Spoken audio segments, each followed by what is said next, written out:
पर बेटे, अलार्म लगाने की क्या जरूरत थी? थोड़ी देर और सो लेते। विनोद और अशोक के हॉस्टल जाने का टाइम हो गया ना माँ। अरे उन्हें तो मैं तैयार कर दूंगी, तू और थोड़ी देर सो ले। देखो माँ, आपको इतना सारा काम करना है, मुझे मालूम है। आज आपको ये सारे कपड़े सीकर देने हैं। मैं अपना काम करता हूँ, आप अपना काम कीजिए।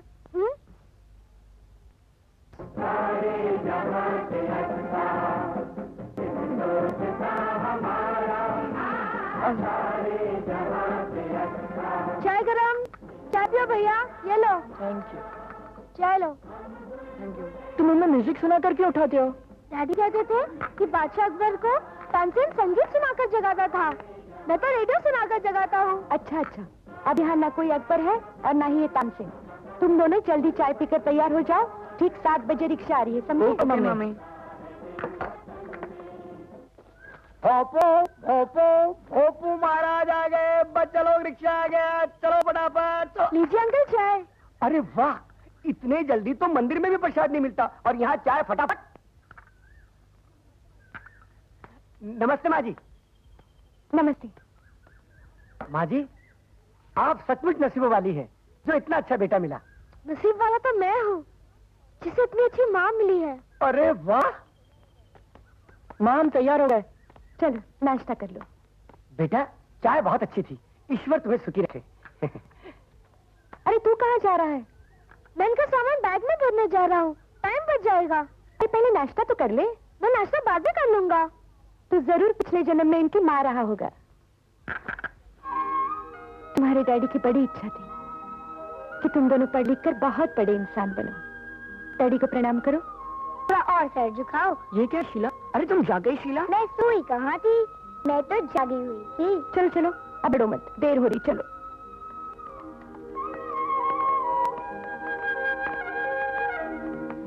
देखो भैया, इनको संभाल कर ले जाना और हॉस्टल के अंदर तक पहुंचाना। आप चिंता ना करें, मैं इनको कमरे के अंदर तक पहुंचा के आऊंगा। तुम लोग पढ़ाई करना, ज्यादा सोना मत।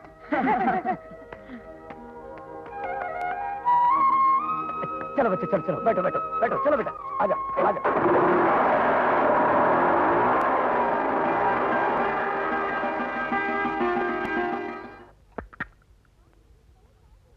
माँ पहले चाय पी लो। तुम भी तो पी लो। नहीं माँ, मैं जाने का टाइम हो गया है। सुबह उठते ही लोगों को अखबार में जाना चाहिए ना। और माँ, मैं अखबार की 200 कॉपियाँ बेच लेता हूँ। अच्छा?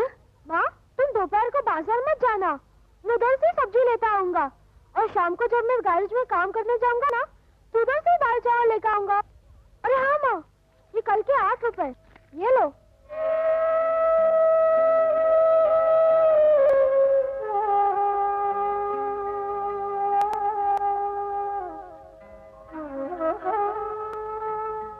माँ तुम रो रही हो? क्यों रोने लगी तुम? बोलो ना। तू न होता तो न जाने ये घर में कैसे चलाती। शारदा, शारदा।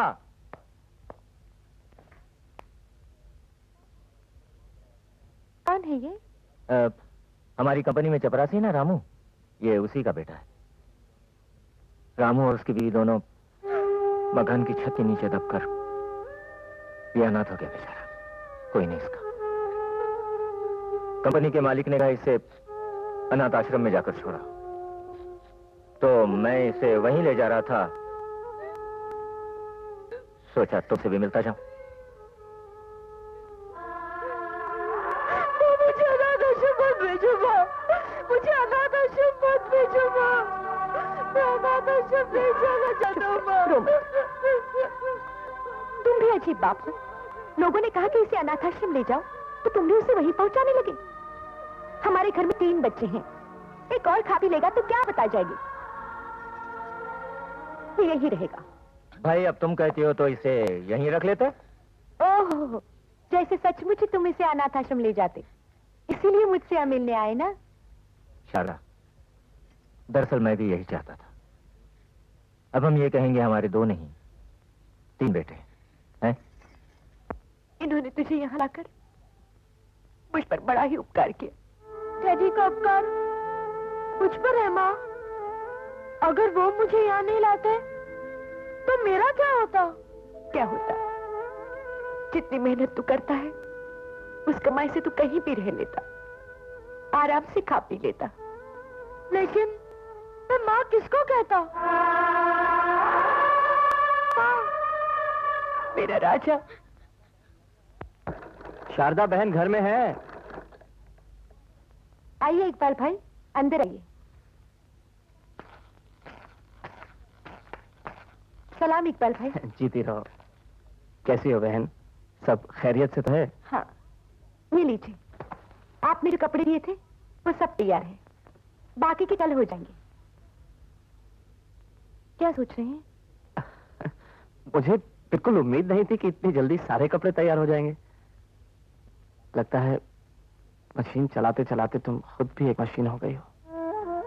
पता नहीं मैं क्या बन गई हूँ, लेकिन इतना जरूर जानती हूँ कि कपड़ों के साथ साथ मैं अपने उन सपनों को भी जोड़ती रहती हूँ जो टूट गए हैं, बिखर गए।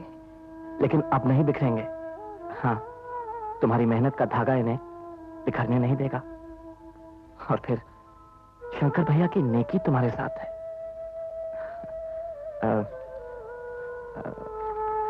ये तुम्हारे रुपए। शुक्रिया। खुदा हाफिज। खुदा हाफिज।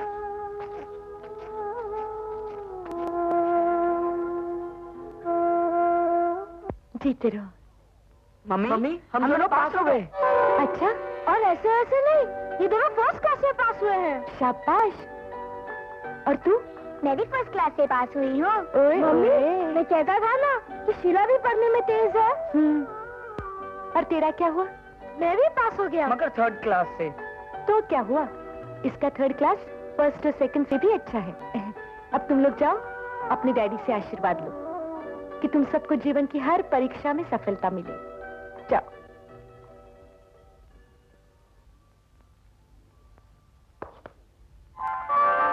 ये क्या माँ? तुम्हारे पिताजी की याद आ गई। आज अगर वो हमारे पीछे होते तो कितने खुश होते। ये तो सच है माँ, पिताजी की कमी कभी पूरी नहीं हो सकती। लेकिन ये भी तो सच है कि तुमने उनकी कमी कभी हमें महसूस नहीं होने दी।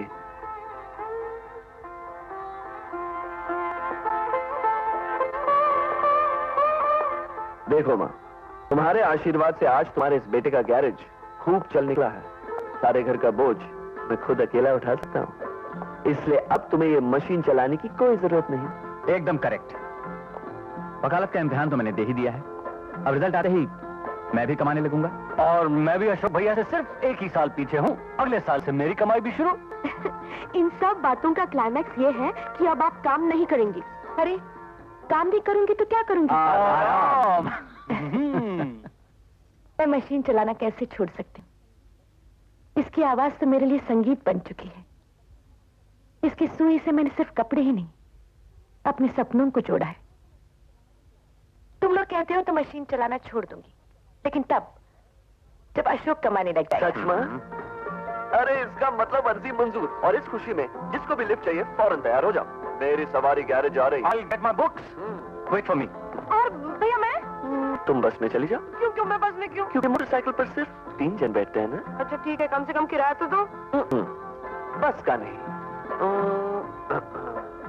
टैक्सी का किराया। ये हुई ना बात। Thank you. हाँ माँ, बाकी के पैसे तू रख ले।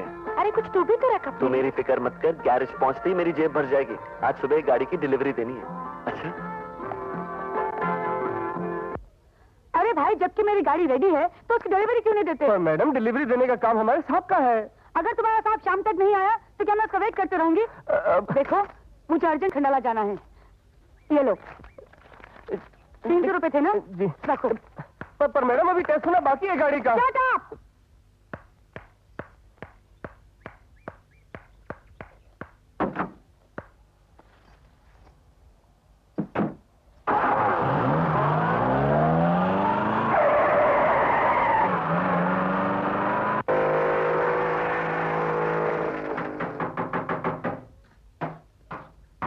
लल्लू। अरे यस बॉस। लल्लू, यहाँ जो गाड़ी थी कहाँ गई? अरे वो मेरा भाई थी, जबरदस्ती ले गई। भाई लेकिन उसके पहियों के नट बोल्ट टाइट करना बाकी रह गए थे। कहाँ गई वो? कह रही थी अर्जेंट खंडाला जाना है। बाप रे, मर गए।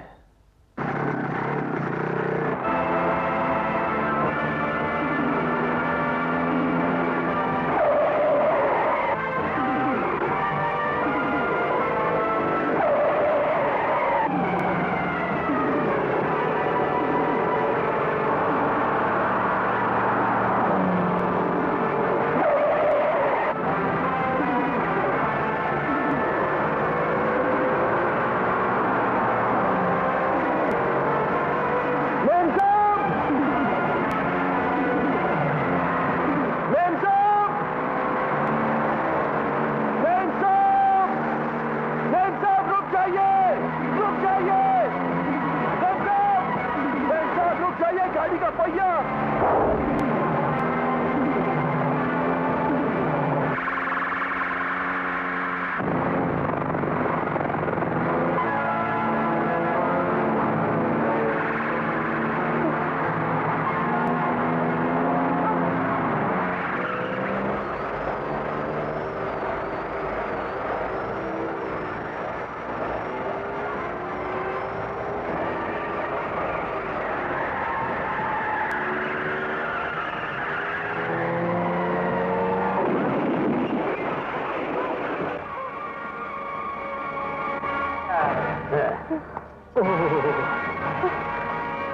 कहीं लगी तो नहीं? छोड़ो। चोट तो नहीं आई? बच गई उस्ताद। तकदीर अच्छी थी। किसकी? अपनी या इसकी? क्या मतलब है तुम लोगों का? मतलब 4 भूखे भेड़ियों के बीच में एक भेड़ फंस जाए तो मतलब बताने की जरूरत पड़ती है?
अब आप ये कहेंगी कि आपने मेरी जान बचाई, उसके लिए आपका बहुत बहुत शुक्रिया।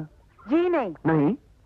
अच्छा, तो फिर आप ये कहेंगी कि आज मेरी बेवकूफी की वजह से आपको बहुत तकलीफ उठानी पड़ी, उसके लिए I am very very sorry. जी नहीं। तो फिर आप ये जरूर कहेंगी कि मेरी वजह से आपके सर पर जो चोट लगी है उसके लिए आई एम वेरी वेरी। मैं आपसे ये कुछ नहीं कहूंगी। मैं आपसे सिर्फ इतना कहूंगी कि आपको मेरे साथ डॉक्टर के पास चलना पड़ेगा ताकि आपकी इस चोट की मरहम पट्टी हो सके। चलना तो आपको मेरे साथ पड़ेगा। हाँ? मेरी मोटरसाइकिल पर। अब आप आएंगी? आ रही हूँ। बड़ी साईं, हमारी तकदीर का सारा तस्वीर दिखाओ नी। No if and no but, एकदम क्लियर कट, साफ साफ बताओ नी। सो डैडी, क्या मुसीबत है? अचानक किस गैराज में आशा ने गाड़ी दी है, अभी तक लेकर नहीं आई। आगे क्या लिखा है? मैंने कितनी बार आपसे कहा एक गाड़ी और ले लीजिए, मगर आप तो मेरी बातें नहीं सुनते। क्यों सुनो, 1 लाख रुपया ब्याज पे चढ़ाऊंगा तो 3 रुपया सैकड़ा के हिसाब से 3000 रुपया घर में आ जाएगा। और अगर 1 लाख में एक गाड़ी खरीदूंगा तो 2000 क्लियर कट आउट। मैं तो पंडित जी ये गाड़ी भी बेचने के चक्कर में हूँ। आपको जो समझ में आए वो कीजिए। लाइए 100 रुपया दीजिए टैक्सी का, मुझे जू तक जाना है। टैक्सी में क्यों, बस में चली जा, 4 रुपए में आना जाना हो जाएगा। चंचल दास जी सर जी। ये ले 100 रुपया और छुट्टा करा के 4 रुपया बेबी को दे दे। अरे बिटिया सुनो तो, हम कर रहा सर जी, और बिटिया रानी पैसा ले गई। वो पैसा ले गई तो मैं तेरी तनख्वाह से 95 रुपए काट लूंगा। लेकिन वो तो 50 का नोट था ना। तो मैं तेरी तनख्वाह से 45 रुपया काट लूंगा। पंडित जी, ये दोनों लड़कियां तो मेरे को कंगाल करके छोड़ेंगी। आप देखकर बताओ कि इन दोनों को मैं विदा कब करूंगा। और लाखों का दहेज लेकर मेरी बहू कब आएगी, कब आएगी? बहू आएगी तो बेटा पैदा होगा। ये तो और अच्छी बात है साईं, फिर से लाखों का दहेज अंदर। वो तो बात ही बात है, रेखाएं ये कहती हैं कि उसके पैदा होते ही आप कंगाल हो जाएंगे। कंगाल? अरे नहीं साईं, नहीं, कुछ करो। अब मैं कंगाल नहीं होना चाहता। कराची से 2 इलायची लेकर चढ़ा था, पेट काट कर धन जमा किया। अब मैं क्लियर कट कंगाल नहीं होना चाहता। ये क्या लिख दिया? ये विधाता का लेख है क्लियर कट, इसे कोई नहीं मिटा सकता। राम भला करे आपका। मैं डैडी, हाय हाय, आपके लिए एक फैंटास्टिक न्यूज लाया हूँ। क्या? एक महात्मा जी ने मुझको कहा जल्द ही तुमको बेटा होगा। मुझको इस उम्र में चेहरा तो देखो। मुझको डैडी, आपको नहीं। उन्होंने मुझको कहा जब तुमको बेटा होगा तो तुम फौरन करोड़पति बन जाओगे। इसलिए मैं फौरन शादी करूंगा, फौरन बच्चा पैदा करूंगा और फौरन करोड़पति बन जाऊंगा। मैं फौरन यहाँ से चला जाता हूँ। दास, इनको फौरन 2 रुपया देकर रवाना करो। 2 रुपए? शेर जी, 2 रुपए अपने पास ही रखिए और इन 2 रुपयों की इलायची खरीद कर कराची से वो भी अपने पास रखिए। मैं जाता हूँ। Thank you very much. अरे 2 रुपया तो बचे। गंगाराम, क्या कह रहा था तू? मैं कह रहा था कि आप मेरे लिए लड़कियां ढूंढना शुरू कर दीजिए। अरे बाबा, तुझे पता नहीं तू क्या कह रहा है। तू मुझे लड़कियां नहीं, अपनी चिता के लिए लकड़ियां ढूंढने को कह रहा है। ये क्या कह रहे हैं? ये तो क्लियर कट मार रहे हैं। कह रहे हैं कि अभी ज्योतिषी महाराज आए थे ना, तो कह रहे थे। अरे तुम चुप रहो जी, तुम चुप रहो जी। ये क्लियर कट मेरे बेटे की जिंदगी का सवाल है। बेटा, ज्योतिषी महाराज ये कह गए कि तू शादी के मंडप पे जैसी दुल्हन के साथ 7 पेड़े लेने लगेगा तो तू ये रो रहे क्या हंस रहे हैं? रो रहे हैं जी। रो रहे हैं। रोना नहीं डैडी, रोना नहीं। वैसे तो मरना सबको ही है, पर आपने जितना जीना था जी लिया। अरे मैं अपने मरने की बात नहीं, तेरे मरने की बात कर रहा हूँ। 7 पेड़े लेने के बाद। और फिर तू ऐसे मेरा अकेला पुत्र है। अरे जवानी में मरते वक्त तो वैसे ही बड़ी तकलीफ होती है बेटा। मुझे मरना नहीं है। शुक्र है भगवान का, ज्यादा चोट नहीं आई। गलती मेरी थी और सजा इनको मिली। नहीं माँ, गलती तो मेरी थी। गाड़ी तैयार करने के बाद पहियों के नट बोल्ट टाइट कर देना चाहिए था मुझे। गैराज वालों ने मुझे काफी रोका, लेकिन मैं जबरदस्ती गाड़ी लेकर चली गई। गलती मेरी ही थी माँ जी। गलती किसी की भी हो, इसी बहाने आपसे मुलाकात तो हुई, वरना इतने बड़े बाप की बेटी हमारी इस छोटी सी कुटिया में क्यों आती? दौलत से कोई बड़ा छोटा नहीं होता, लेकिन दुनिया तो दौलत को ही सब कुछ मानती है। मान लो अगर मेरी इज्जत लुट जाती तो दौलत क्या कर सकती थी? मेरी इज्जत तो वापस नहीं आती ना। मेरी नजर में सबसे बड़ी दौलत तो ये है जिन्होंने मेरी इज्जत बचाई। इसने तो बहुतों को बचाया है।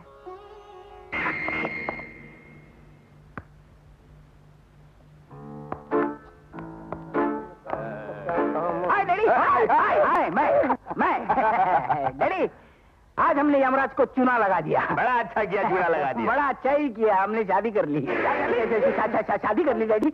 अगर हम 7 फेरे लेते तो मैं मर ही जाता, इसलिए हमने 7 फेरे लिए ही नहीं। हमने कोर्ट मैरिज कर लिया। यमराज डाल डाल तो मैं पात पात। अब हमें होलसेल में आशीर्वाद दीजिए। हम कह रहे हैं कि भाग्य के लिखे को कोई मिटा ही नहीं सकता। अरे तो चुप करो जी। ये किस किस्म की शादी है? ना घोड़ा है, ना गाड़ी है, ना बाजा है, ना बाजी है। ये सब नहीं हुआ तो क्या हुआ डैडी? हमें इतनी अच्छी भाभी तो मिल गई। क्या कह रही है? ये क्या कह रही है? आओ भाभी, अंदर चले। अरे भैया तुम भी आओ ना। अरे अंदर किसको ले जा रही है? पाए लगो डैडी। अच्छा, ज्यादा नहीं खींचा। चंचलदास, सर जी। अब तो मुझे बच्चे का कुछ करना ही पड़ेगा। राम राम राम राम, ये आप क्या कर रहे हैं सेठ जी? इस उम्र में और बच्चा? अरे पगड़े, अपने बच्चे की बात नहीं कर रहा, गंगू के बच्चे की बात कर रहा हूँ। ठीक है। अब हमको डॉक्टर के पास जाना पड़ेगा और रास्ता बंद, क्लियर कट। क्या? No parking.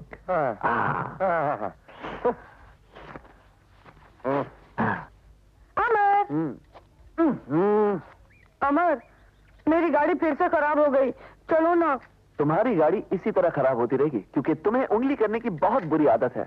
तुम अपने लिए एक ड्राइवर क्यों नहीं रख लेती? गुड आइडिया, लेकिन मुझे ड्राइवर के साथ साथ एक अच्छा मैकेनिक भी चाहिए, इससे मेरा इंजन भी ठीक रहेगा, है ना? सही कहा। लल्लू, तुम इन साहब के साथ जाओ, देखो उनकी गाड़ी को क्या और इधर लेके आओ। हाँ? अरे नहीं, सुनो, लल्लू से मेरी गाड़ी ठीक नहीं होगी, तुम चलो ना प्लीज। मेरे पास टाइम नहीं है। चलो ना प्लीज, क्यों इतना भाव खा रहे हो? जी, मुझे और भी गाड़ियां ठीक करनी है, इसलिए मुझे जाने दीजिए। प्लीज। नहीं आ सकता हूँ मैं। चलता नहीं चलता, चल।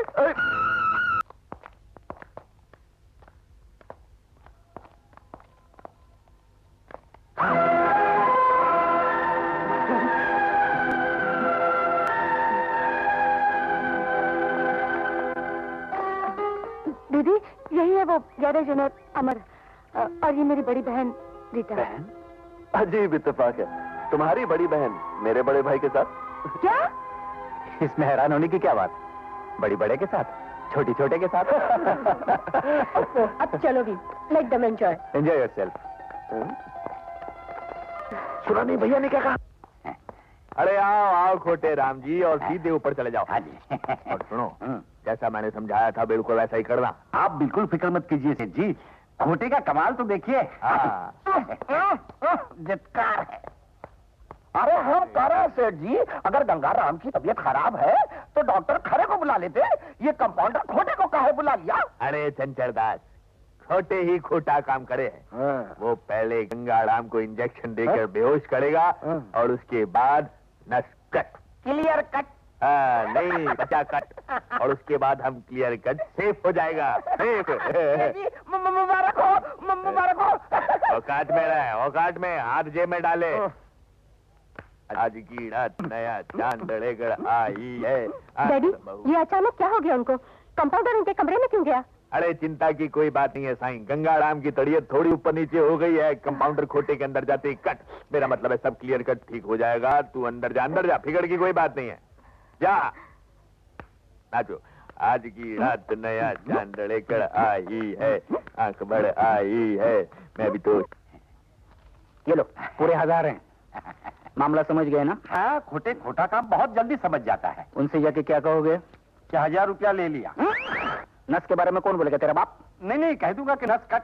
समझदार हो, बड़े समझदार हो। डॉक्टर खरे का कंपाउंडर हूँ ना, इसलिए खरा खोटा सब समझता हूँ। चल चलो, चल चलो, चल चल। 900 में पटा लिया। मिस्टर ललवानी, बड़ी मैं भी तो सिंधी का बेटा हूँ। रात नया चांद लेकर आई है, आंख भर आई जी। अरे तू आदमी है कि शैतान है? क्या मतलब? अरे अभी क्या था, अभी आ गया। अरे मामूली सा तो काम था, एक ही झटके में हो गया। मतलब क्लियर कट। सफा चट। अरे अब कोई गुलशन न उजड़े, अब वतन आजाद है। अब कोई गुलशन न उजड़े, अब वतन।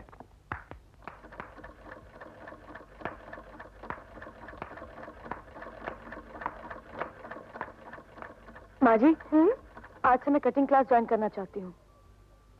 अरे तू इतने बड़े घर की लड़की है, कटिंग क्लास ज्वाइन करके क्या करेगी?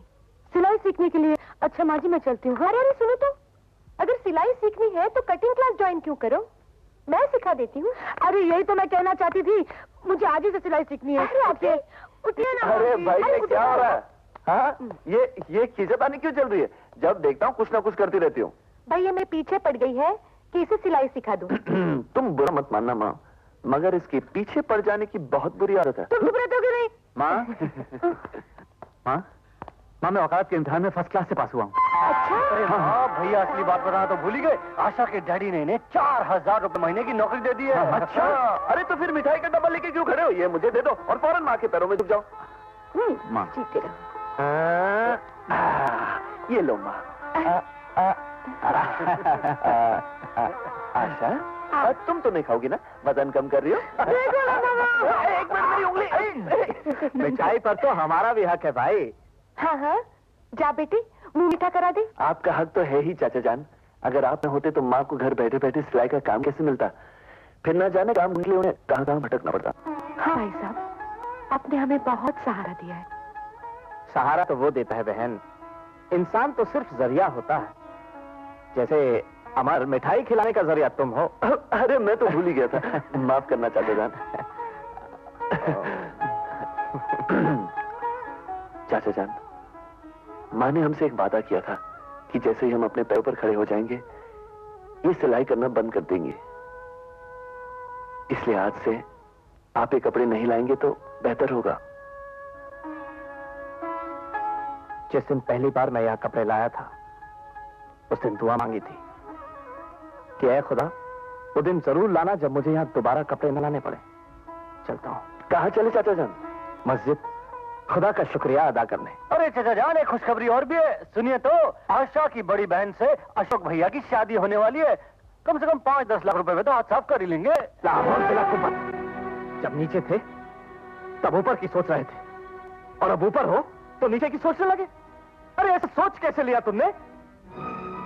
तुम्हारी रगों में जिसका खून है, तुम्हारा बाप शंकर, वो कोई कीड़ा मकोड़ा नहीं था जो सिक्कों के बोझ के नीचे दब जाते, और ना ही तुम्हारी मां ने तुम्हें भीख के टुकड़े खिलाए हैं जो तुम दूसरों की दौलत हथियाने जैसी गंदी बात सोचने लगे। शारदा बहन, लगता है तुमने इन्हें शंकर भैया और अपने बारे में सब नहीं बताया। इन्हें बता दो बहन, पीछे का इतिहास इसीलिए तो पढ़ा जाता है ताकि आगे के लिए हम अपनी सोच को सुधार सकें, ठीक कर सकें। बता दो बहन, बता दो इन्हें। मेरे पिताजी बहुत अमीर आदमी थे, मैं उनकी इकलौती लड़की थी। जब हमने शादी करने की सोची तो मेरे पिताजी ने एक शर्त रख दी कि तुम्हारे डैडी उनके साथ ही रहे। अगर वो मान जाते तो वो मेरे पिताजी की सारी जायदाद के मालिक हो जाते। हर गरीब आदमी करोड़पति की बेटी से शादी करने का सपना देखता है, और यह मुझे बिल्कुल पसंद नहीं। हाँ, अगर तुम इस घर में हमेशा के लिए रहना पसंद करो तो मुझे इस शादी से कोई एतराज नहीं। इसका मतलब मुझे घर जमाई बनना पड़ेगा। करोड़पति का घर जमाई बनना भी शान की बात है। शारदा, मैं बाहर तुम्हारा इंतजार कर रहा हूं, जल्दी आना।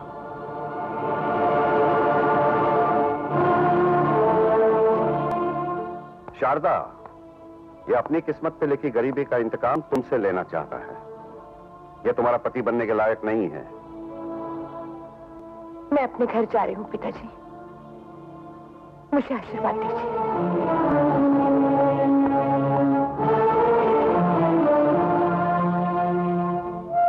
तुम लोग ऐसे खुददार बाप की औलाद हो, तुम्हें तो इबादत की तरह पाक, साफ और पवित्र होना चाहिए, और अपनी तपस्वी मां की सेवा को ही अपना धर्म समझना चाहिए। खुदा हाफिज।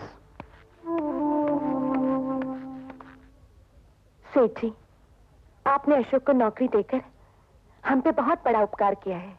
एक बात क्लियर कर समझ लो साईं, मैं किसी पर उपकार नहीं करता, धंधा करता हूं, सिर्फ धंधा। धंधा वो भी गंदा। कैसी बात करें? मुंडी नीचे कर। हाँ, और ये लड्डू खा और मुंडी ऊपर करके मुंह बंद रख। पता क्या है कि ब्याज का धंधा है, और ब्याज के धंधे में क्या होता है कि जब तो आदमी को पैसा चाहिए होता है तब तो दौड़ा दौड़ा आता है, लेकिन जब पैसा लौटाने की बारी आती है तो साले की नानी भी मरती है और दादी भी मरती है। फिर आप कोर्ट कचहरी के चक्कर काटते हैं और सारा वकील खटमल की तरह आपका खून चूसता रहता है।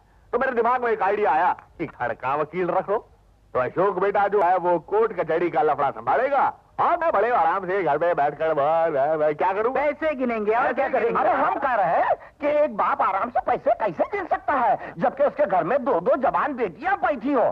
तुमने ठीक कहा चंचल दास। बहन जी, अपने अशोक के लिए मेरी बेटी रीटा का क्लियर कट रिश्ता मंजूर करिए। जी पिताजी, रीटा आ गई। अरे आ गई तो मैं क्या करूं?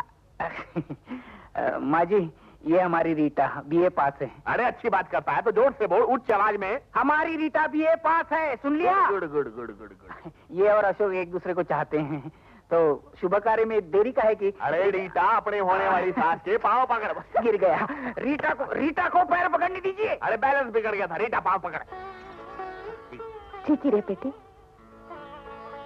लेकिन सेठ जी। हाँ कह दो ना माँ, ये रिश्ता बहुत अच्छा रहेगा। ठीक है सेठ जी, मैंने तो सपने में भी नहीं सोचा था कि मेरे बेटे का रिश्ता इतने बड़े घर में बनेगा। लेकिन एक बात है सेठ जी। क्या बात है? अगर अशोक इस घर का दामाद बना तो वो यहाँ नौकरी नहीं करेगा। तो मेरा भी आखिरी फैसला सुन लीजिए। अरे मुझे नौकर तो बहुत मिल जाएंगे, मगर ऐसा फूल सा दामाद कहाँ मिलेगा? बेटा, इनके पैर छू। अरे क्या कर रहे हो? क्या डैडी, वो पैर छू रहा है, उसे आशीर्वाद दीजिए और लड्डू खिलाइए। अरे पागल हो गया, असली घी के लड्डू है। नकली घी के हैं। अरे तो पहले क्यों नहीं बताया? बेटा, बहन जी। मुझे नहीं, उसे खिलाइए। बहन जी, 1941 में जब मेरी मंगनी हुई थी तो मेरे ससुर ने को चने भी नहीं खिलाए थे, और अब मैं इसको लड्डू खिला रहा हूँ। तेरे को तो लड्डू पसंद नहीं है बेटा? पसंद है डैडी। अरे पसंद है, मेरे को भी पसंद है। आता खा। मुझे गंगाराम देख, जब मैंने 1943 में डांस किया था तो ऐसे किया था। अरे तू ऐसे क्या कर रही है? ऐसे कर। हाँ, और दूसरी बार जब 1957 में डांस किया था तो ऐसे किया था। अरे तू नमस्ते बहन सेठ जी, भगवान की कृपा से सारा काम अच्छी तरह हो गया। अब आप आशीर्वाद देकर इन्हें यहाँ से विदा कर दीजिए। बहन जी, मैं इनको नहीं, आप लोगों को यहाँ से खुशी से विदा कर सकता हूँ। क्या मतलब? मतलब क्लियर कट साफ है। अशोक अपने राजी खुशी मान गया है कि वो इस घर पे घर जवाई बनकर रहेगा। नहीं, ये नहीं हो सकता। अरे ऐसे घूर घूर कर क्या देख रहा है? बहन जी, हो सकता है। ये देखो मेरे पास एग्रीमेंट है, इसमें अशोक का दस्तखत भी है, और मैं लालवानी कोई कच्चा काम नहीं करता होता। अशोक, इससे फर्क क्या पड़ता है माँ? मैं चाहे यहाँ रहूं चाहे वहां रहूंगा तो तुम्हारा बेटा ही। चेहरा बदलने से रिश्ता खत्म तो नहीं हो जाता। तू मुझे रिश्ते की बात बताएगा? तुझे तो 1 घंटा हुआ है जिंदगी में पहली बार एक रिश्ता बनाए हुए, और तू उसे रिश्ते की बात समझाना चाहता है? तो एक माँ है जो रिश्ते बनाती है, जो रिश्तों को जन्म देती है। चुपचाप चल घर यहाँ से। वैसे भी घर जमाई बनकर रहना किसी को शोभा नहीं देता। ये सब पुराने आदर्श है माँ। मैं ये फैसला कर चुका हूं कि अब मैं यही रहूंगा। अगर तेरे मन में यही था तो पहले कह देना चाहिए था कि तू ससुराल में बस जाना चाहता है। मैं तेरे हाथ पांव में मेहंदी रचाकर तुझे दुल्हन की तरह सजा देती। बेशरम, तूने इतना भी नहीं सोचा कि तू किस बाप की औलाद है। मुझसे भी ऐसा ही कहा गया था, लेकिन उन्होंने करोड़ों की दौलत को ठोकर मार दी। और एक तू है। अगर बेटी बिकाऊ हो जाए तो मां सोचती है कि बेटा क्यों नहीं हुआ। अगर बेटा बिकाऊ हो जाए तो मां सोचती है कि उसे जन्म देने से पहले वो बांझ क्यों नहीं हो गई। अशोक भैया, चलो घर चलते हैं, वरना लोग क्या कहेंगे? बारात निकली थी बहू लाने और बेटा गवा कर लौटी। सब लोग हमारी हंसी उड़ाएंगे। तो उड़ाने दो हंसी, मुझे किसी की कोई परवाह नहीं। और तुम भी याद रखो, हम लोगों के बीच बोले कि तुम्हें कोई जरूरत नहीं। अपनी औकात पर रहना सीखो, समझे? अशोक, ये मत भूल ही तेरा भाई है, वो भाई जिसने मेहनत करके तुझे रोटियां खिलाई है। ये सब कहने से कोई फायदा नहीं है माँ। जो आदमी दूध को भूल सकता है, उसे रोटी कैसे याद रह सकती है? देख रही हो ना माँ, ये छोटा सा आदमी मुझ पर एहसान जता रहा है। अगर पिताजी ने नाना जी का कहा मान लिया होता तो आज हम भी करोड़पति होते, फिर सब कुछ होता हमारे पास, बैंक बैलेंस, गाड़ियां, बंगले, सब कुछ। फिर हमें पैसे पैसे के लिए तरसना नहीं पड़ता, और न ही इसका एहसान लेना पड़ता। और जिन पिताजी को तुम महान और खुददार समझती हो, मेरी नजर में वो सबसे बड़े बेवकूफ थे। अशोक, जिस तरह आप अपने पति की बेइज्जती नहीं सहन कर सकती, उसी तरह मैं भी अपने पति का अपमान बर्दाश्त नहीं कर सकती। भाभी, माँ का हाथ छोड़ दो। मैं कह रहा हूँ, माँ का हाथ छोड़ दो भाभी। आज तुम इस घर की बहू बन चुकी हो, इसलिए सिर्फ कह रहा हूँ, वरना अनर्थ हो जाएगा।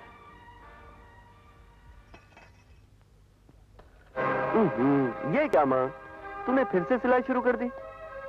मैं सारा बोझ तुम अकेले पे नहीं डालना चाहती बेटे। पता नहीं विनोद को कब नौकरी लगेगी। नौकरी तो आज भी मिल सकती थी माँ, बहुत अच्छी नौकरी। 4000 रुपया महीने की तनख्वाह। 4000 रुपए? हाँ अमर, लेकिन बीच में एक अड़चन है। काम बहुत जिम्मेदारी का है माँ, उन्हें 50,000 रुपया डिपॉजिट चाहिए। क्या? 50,000 रुपए? हाँ। लेकिन इतने पैसे हम लाएंगे कहाँ से? भूल जाए ऐसी नौकरी। ऐसी नौकरी बार बार नहीं मिलती माँ। सोचो, 4000 रुपए तनख्वाह। अरे बेटे, लेकिन 50,000 रुपए लाएंगे कहाँ से? ये लो भैया। भैया, इन्हें बेचकर तुम 50,000 रुपए जमा कर दो। शीला, ये गहने तो तुम्हारी शादी के लिए है। माँ, एक बहन के लिए सबसे अच्छा गहना तो राखी है। राखी की लाज बचे, बस। ऐसे गहने तो बाद में बन जाएंगे। अरे पगली, राखी की लाज बचाने की जिम्मेदारी भाइयों की होती है। ये गहने बाजार में नहीं बिकेंगे। और विनोद भैया, कल सुबह तक तुम्हें पैसे मिल जाएंगे।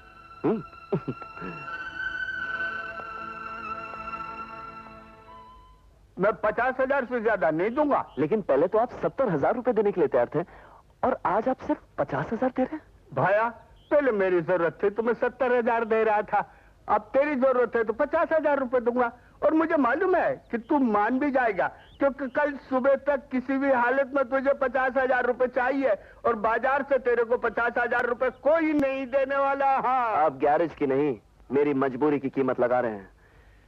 ठीक है, मुझे ये सौदा मंजूर है। नहीं अमर, अमर तुम ये गैरेज मत बेचो, चलो मेरे डैडी के पास। मैं उनसे कहूंगी कि ये गैरेज गिरवी रखकर तुम्हें 50,000 रुपए दे दें। नहीं आशा, ये गैरेज मेरे लिए एक मंदिर की तरह है और मैं यहाँ काम पूजा की तरह करता रहा हूँ। मंदिर के रखवाले तो बदलते रहते हैं, लेकिन मंदिर कभी गिरवी नहीं रखा जाता। लेकिन अमर, देखो आशा, इनको मैंने अपनी मजबूरी बता दी तो इन्होंने कीमत गिरा दी। तुम्हारे डैडी का अगर मैं एहसान लूंगा तो वो मुझे अपनी नजरों से गिरा देंगे। लेकिन अमर, कम से कम इतना तो सोचो कि अगर ये गैरेज नहीं रहेगा तो क्या बचेगा तुम्हारे पास?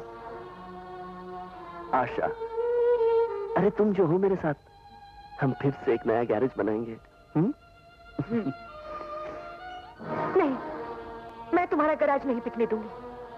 जाओ, सारे पैसे लौटा दो। मगर माँ, ये भाई साहब की 4,000 की नौकरी का सवाल है। नौकरी बाद में भी मिल जाएगी। नहीं मिलेगी माँ, इतनी अच्छी नौकरी बार बार नहीं मिलती। गैरेज तो फिर भी दोबारा खरीदा जा सकता है। दोबारा कहाँ से लाएगा पैसे? मैं किसी दूसरे गैरेज में इतना काम करूंगा कि घर का गुजारा अच्छी तरह हो जाएगा और फिर भाई साहब की पूरी तनख्वाह भी बच जाएगी। साल में हम 2 कम 50,000 रुपए बचा ही लेंगे माँ। अमर ठीक कह रहा है माँ, फिर हम अमर को दोबारा गैराज खरीदवा देंगे। माँ, मेरा पसीना ही तो मेरे भाई के काम आ रहा है और उसमें भी तुम मुझे रोक रही हो, जबकि मेरी तो ये इच्छा है कि मेरे खून की हर एक बूंद इनके काम आ जाए। लेकिन माँ, तुम्हें मेरी कसम, मुझे आशीर्वाद दो।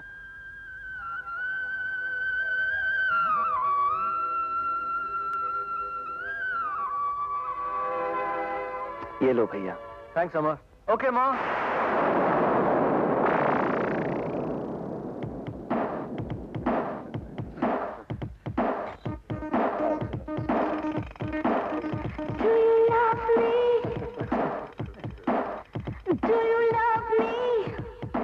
Come on. Do Yes, Carla.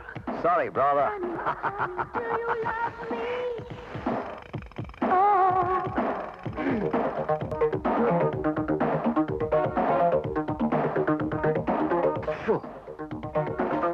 ये देखो. Sorry again. Shoo. That's like.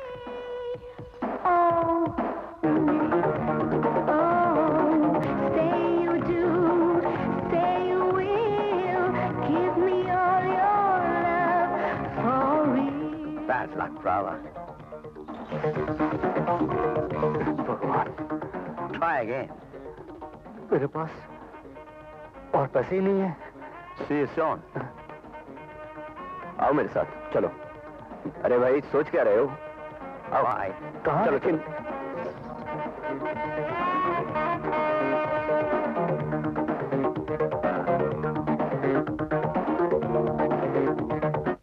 $50,000 तुम्हारे भाई ने गैरेज बेचकर तुम्हें दिए थे, वो तुम हार गए।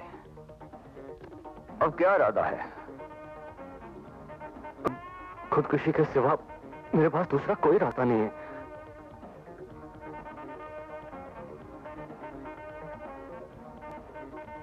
खुदकुशी तो बुज़दिल करते हैं। और क्या करूं? मां पूछेगी तो क्या जवाब दूंगा? एक रास्ता है। कौन सा रास्ता? हमारे लिए काम करो। क्या काम? बहुत हिट काम है। चरस, गांजा, ब्राउन शुगर सप्लाई करना। लेकिन मैंने पहले तो कभी ये काम किया नहीं है। अब कर लो, हम सिखा देंगे। हजारों कमाओगे, उसमें से 4,000 घर दे देना। क्यों, ठीक है ना? क्या सोच रहे हो? जी मुझे मंजूर है। वेरी गुड, आओ मेरे साथ। कहिए हुजूर। आइए अब्दुल्ला सेठ। भाई हमारी गाड़ी ठीक हो गई। जी, आप ही के गाड़ी का काम हो रहा है और शाम तक आपको गाड़ी मिल जाएगी। देखिए, शाम तक मिल भी जाएगी या यूं ही कह रहे हैं? चलिए मैकेनिक से पूछ लेते हैं। चलिए। आइए। क्यों भाई अमर, शाम तक इनकी गाड़ी मिल जाएगी ना? बस साहब, थोड़ी देर में हो जाएगी। अरे अमर बरखुरदार, तुम यहाँ? तुम्हारा तो भाई अपना गैराज हुआ करता था। बस एक के बाद एक मुसीबतें आ पड़ी इसलिए गैरेज बेचना पड़ा। अब मैं इनके यहाँ नौकरी करता हूँ। अरे भाई, इसलिए तो कितनी बार कह चुका हूँ कि दफ्तर आओ, 2-4 साल के लिए दुबई भेज दूंगा, लाखों पति हो जाओगे मियाँ। अब्दुल्ला सेठ, क्यों हमारे आदमी को उल्टा पति पड़ाता है? बड़ी मुश्किल से तो एक अच्छा मैकेनिक मिला है और उसे तुम दुबई भेजना चाहते हो? भाई अरे देखो तो सही, सुबह से इसने 3 गाड़ियां स्टार्ट कर दी। ये हाँ, मैं इसका हुनर, इसका फन जानता हूँ, इसलिए तो उसको दुबई भेजने के लिए कह रहा हूँ। नहीं साहब, मुझे धन दौलत नहीं, अपना परिवार प्यारा है। अपने माँ भाई बहन को छोड़कर मैं कहीं नहीं जाना चाहता। देखो अमर, चलिए आपको चाय पिलाते हैं। भाई देखिए शेखर, मियाँ शर्त यह है कि चाय पियेंगे तो उसके बाद पान भी खाएंगे। अरे पान के साथ तंबाकू भी खिलाते हैं, आइए तो सही। कोई लौटा दे मेरे बीते हुए दिन। मेरे अरे ये तो डॉक्टर लगता है। आइए। इसको क्या हुआ? इस तरफ। अरे बेटा गंगाराम, इधर तो आ बेटा। जी पिताजी। अरे गंगाराम, हाँ? ये डॉक्टर काय को आया है? वो शोभा को उल्टियां हो रही हैं। बढ़ गया। अरे हम कह रहे सर जी, कुछ उल्टा सीधा खा लिया होगा। अरे मुझे तो दाढ़ में कुछ काला नजर आता है, कहीं उसके पेट में मुझे कंगाल बनाने का नुस्खा तो नहीं बन रहा। अरे कैसी बातें करते हैं सर जी, खोटे ने तो नस काट दी थी, क्लियर कट। चंचलदास, आगे तूने मेरा डायलॉग बोला तो तेरी पगार में से 5 रुपए क्लियर कट काट दूंगा।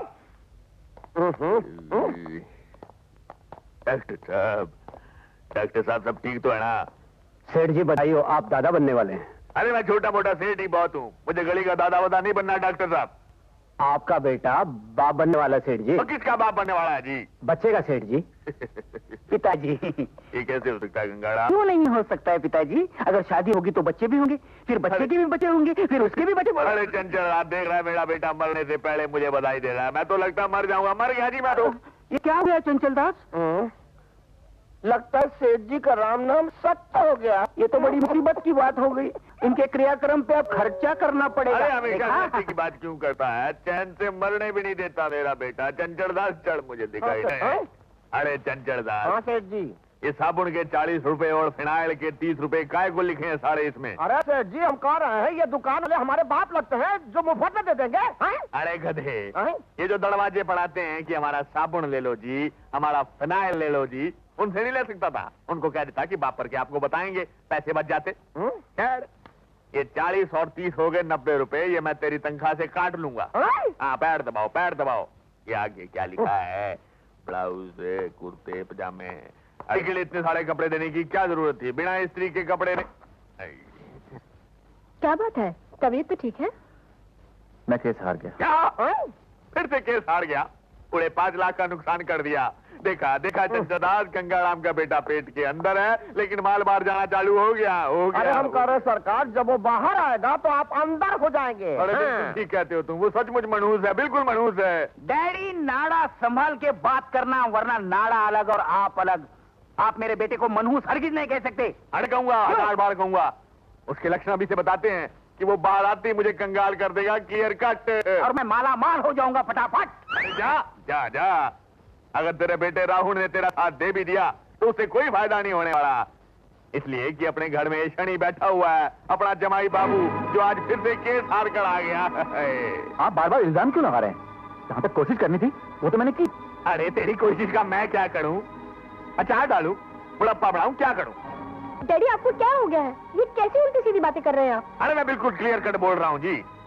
और आप भी सुन लो जमाई साहब उर्फ शनि महाराज, आप ससुराल की रोटियां बहुत तोड़ चुके हैं, अब हमें मुक्ति दीजिए, चले जाइए यहाँ से, क्लियर कट। डैडी, आप इनका अपमान कर रहे हैं। अरे जिसे अपमान का डर होता है वो घर जमाई नहीं बनता है। गिर गया। लेकिन आपके लिए ही तो मैंने इम्पल्स वोट डाला था। शादी के बाद जब बेटी बहू बन जाए तो उसे मैके वालों का नहीं, ससुराल वालों का ख्याल रखना चाहिए।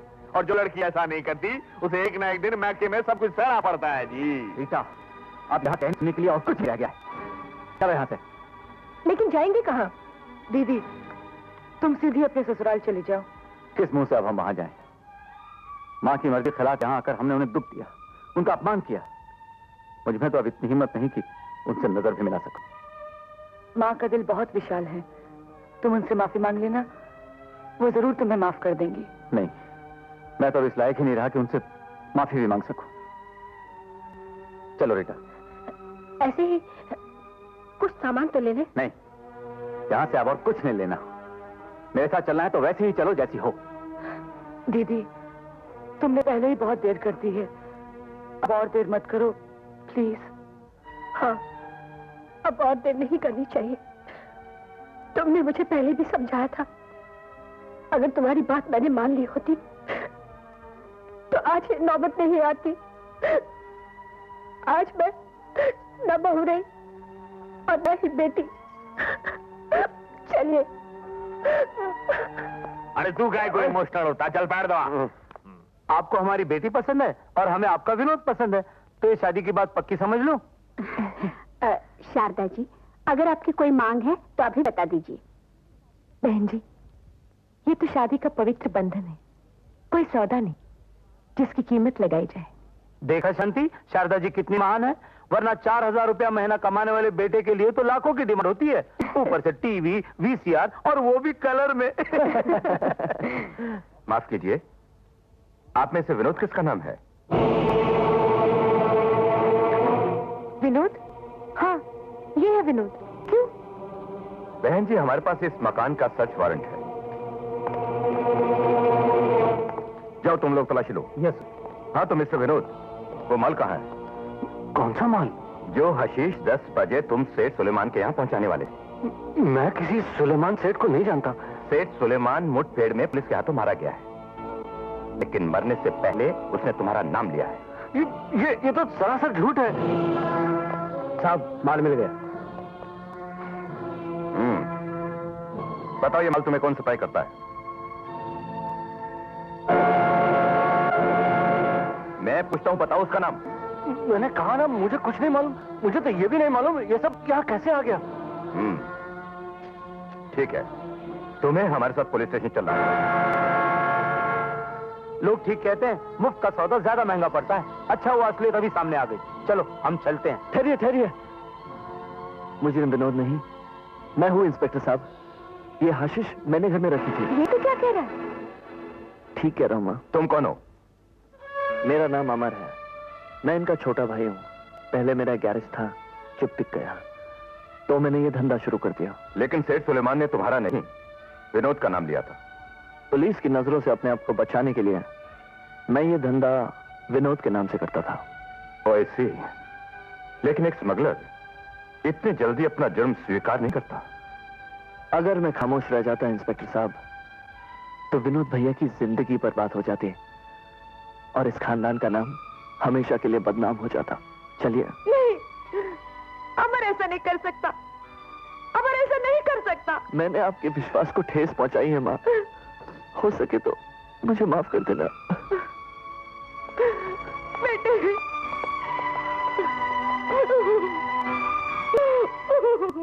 शांति, अब हम यहाँ से नहीं जाएंगे। अरे हमें जिससे रिश्ता करना है वो ठीक है ना, अगर उसका भाई खराब निकला तो हमें उससे क्या मतलब। वो तो हमारा भाई भी नहीं है, पिताजी उसे कहीं से उठा लाए थे, हमें क्या मालूम कि वो ऐसा निकलेगा। अच्छा, तो वो तुम्हारा भाई नहीं? ये तो और अच्छा हुआ। समझ लो सड़क का कुत्ता था, घर में आकर भी पत्तल चाटने की आदत नहीं भूला। ये अच्छा हुआ कि घर से कचरा बाहर निकल गया। अच्छा शारदा देवी, आप बारात लेकर कब आएंगी? अब इस घर से आपके यहाँ बारात नहीं जाएगी। क्यों, क्या हुआ?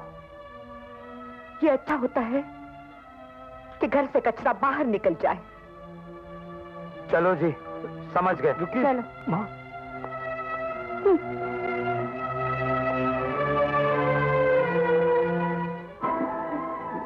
माँ, मैं जानता हूँ तुम्हें अमर की वजह से बड़ा दुख पहुंचा है। शीला, तुम जरा माँ को संभालना, मैं अभी आया। विनोद, यहाँ आओ मेरे पास। जी माँ। तुम स्मगलिंग करते हो या नहीं? माँ, मैंने कहा ना, मैं कुछ नहीं करता। जो कुछ भी किया उस अमर ने किया है। तुम स्मगलिंग करते हो या नहीं? मैंने कहा ना नहीं, लेकिन आपको तो मेरी बात का भरोसा ही नहीं है। भरोसा उस पर जिसे सड़क से उठाकर घर में लाए थे। ठीक ही तो कहा उन लोगों ने, सड़क का कुत्ता। खामोश! सिर्फ एक बात का जवाब दो, तुम स्मगलिंग करते हो या नहीं? नहीं नहीं नहीं नहीं। तो खाओ मेरे सर की कसम। अगर मैं आपकी कसम खा भी लूं, अब मुझे आपके ऊपर विश्वास नहीं रहा कि आपको मेरी बात सच लगेगी, इसलिए मैं आपकी कसम नहीं खाऊंगा। हाँ, जिस बेटे का मां पर से विश्वास उठ जाए, जिस बेटे के सामने माँ की इतनी भी इज्जत न रह जाए कि वो उसकी कसम न खा सके। ऐसे बेटे के बारे में यही सोच लेना चाहिए कि उसने माँ का पिया हुआ सारा दूध उगल दिया। ठीक है विनोद, तूने अपना फैसला सुना दिया, अब मेरा भी फैसला सुन ले। जब तक तू अपने जुर्म का इकरार नहीं करता, अपने आप को पुलिस के हवाले नहीं कर देता, तब तक इस घर में तेरे लिए कोई जगह नहीं, समझे? ठीक है, मैं भी इस घर में नहीं रहना चाहता, कभी लौटकर वापस नहीं आऊंगा मैं। भैया रुक जाओ भैया, तो मुझे कभी नहीं आऊंगा मैं। छोड़ के मत जाइए भैया।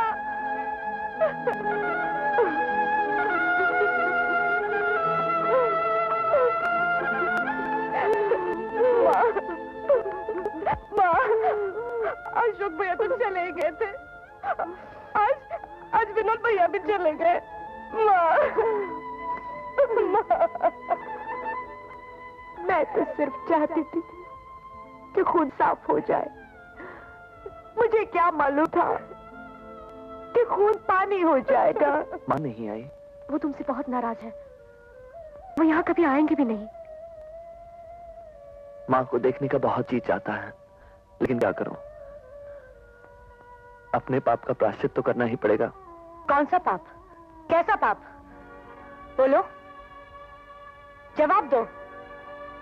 देखो अमर, ये बात सबको मालूम हो गई है कि तुम यहाँ पाप का नहीं, उन्हीं का प्रायश्चित करने आए हो। हाँ भैया, विनोद भैया के जुर्म पर पर्दा डालकर तुमने अच्छा नहीं किया। नहीं, ये झूठ है, सरासर झूठ है। अमर, चिल्लाने से झूठ का काला रंग सच्चाई की सफेदी में नहीं बदल जाता। मुजरिम विनोद भैया है। अगर पुलिस उन्हें सजा दे देती तो शायद उनके पापों का प्रायश्चित भी हो जाता और वो सुधर भी जाते, लेकिन तुमने उन्हें बचाकर उनको और जुर्म करने का मौका दिया है। अमर, तुमने कोई कुर्बानी नहीं दी, बल्कि विनोद भैया से दुश्मनी की है। सर, आपका अंदाजा सही था। अमर को स्मगलर्स के बारे में कुछ भी नहीं मालूम। वो खुद भी स्मगलर नहीं है। दरअसल उसने अपने भाई विनोद को बचाने के लिए उसका सारा इल्जाम अपने सर ले लिया है। विनोद कहां है? उसका अब तक कहीं पता नहीं चला। इंस्पेक्टर यादव, आशा को अंदर भेज। Yes sir. Kulkarni, file number 5 अंदर भेज दो। Okay sir.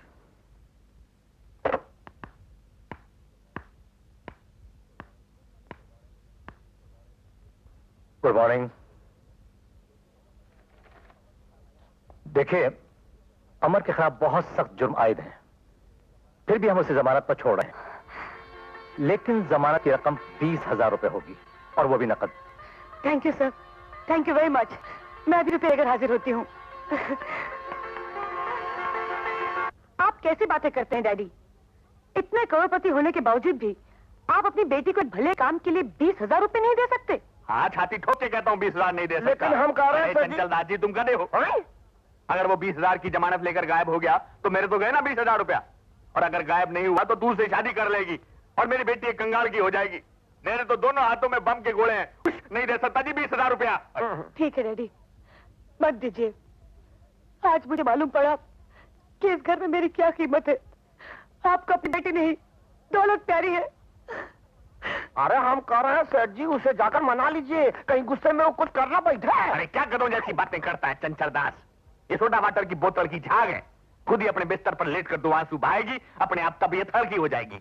नहीं तो डॉक्टर को बुलाना पड़ेगा, 50 रुपए का फटका पड़ेगा। और मैं जानता हूं इस तरह के नाटक रोज होते हैं यहाँ पे। पिताजी, शोभा, नहीं, मुझे सिर्फ एक बात बताइए, अगर ये आपका धन आपके बच्चों के काम नहीं आया तो फिर ये धन किस काम का?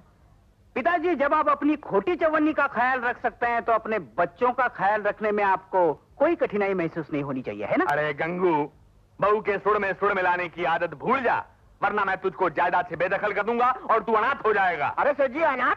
अरे मेरा मतलब है कि बेसहारा हो जाएगा। बेसहारा हो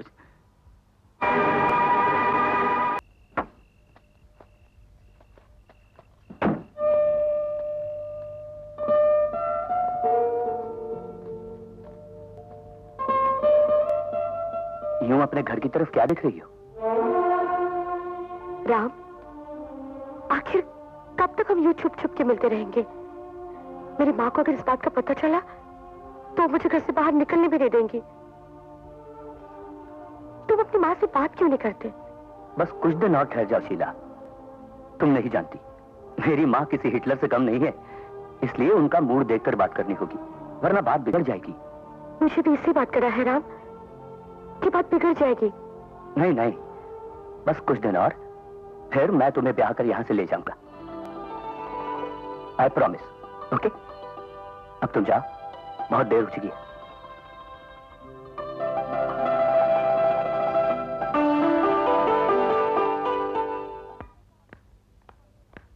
इतनी रात गए कहाँ थी तू? होटल में, न्यू ईयर की पार्टी थी, वो तो 12 बजे खत्म हो जाती है, अभी 4 बज रहे हैं। ओफो माँ, मैं अपने फ्रेंड्स के साथ डांस कर रही थी। शीला, इतनी आजादी अच्छी नहीं। देखो माँ, अब मैं कोई दूध पीती बच्ची नहीं हूँ जो अपना भला बुरा नहीं सोच सकूं।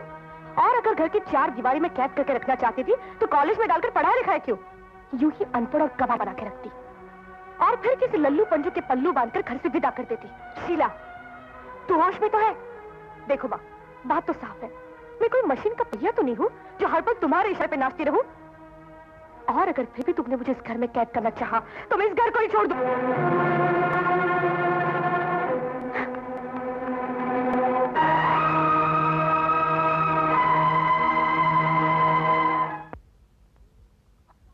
शीला, चाय रखी है, पी लेना। माँ, मैं इस घर को छोड़कर हमेशा के लिए जा रही हूँ। मुझे ढूंढने की कोशिश नहीं करना, इसलिए कि अगर मिल भी गई तो वापस नहीं आऊंगी। देख रहे हो ना, बेटी भी छोड़कर चली गई, एक एक करके सब भी चले गए। बोलो, क्या दोष है मेरा? तुम तस्वीर से बाहर क्यों नहीं आते? मैं बिल्कुल अकेली हो गई हूँ। माँ जी,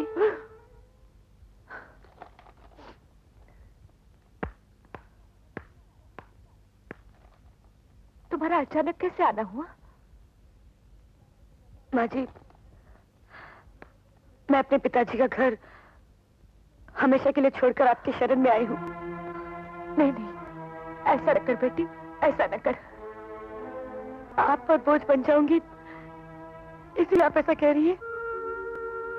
बोझ से डरने की बात एक माँ से मत कर। माँ तो बोझ को अपने अंग में छिपाकर जीना जानती है। तो फिर आप मुझे क्यों मना कर रही हैं? मैं नहीं चाहती कि जिस आग में मैं जल रही हूं उसमें तुम्हारे पिताजी भी जले।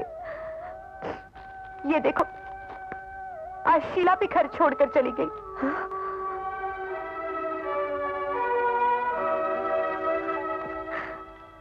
एक बेटी माँ का सहारा छोड़कर चली गई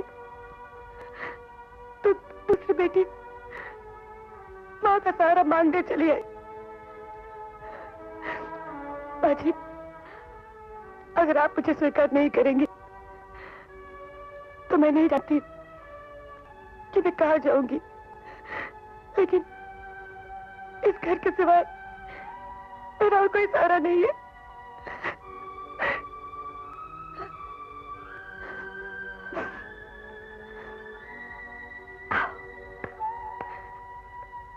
देखा, तुम तो तस्वीर से नहीं निकले, लेकिन चांद अंधेरे से निकल आया। ये हमारी बहू, हमारी बेटी।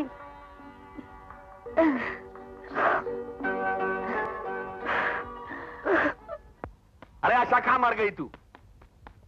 आशा, आदतें खराब हो गई हैं, सबकी आदतें।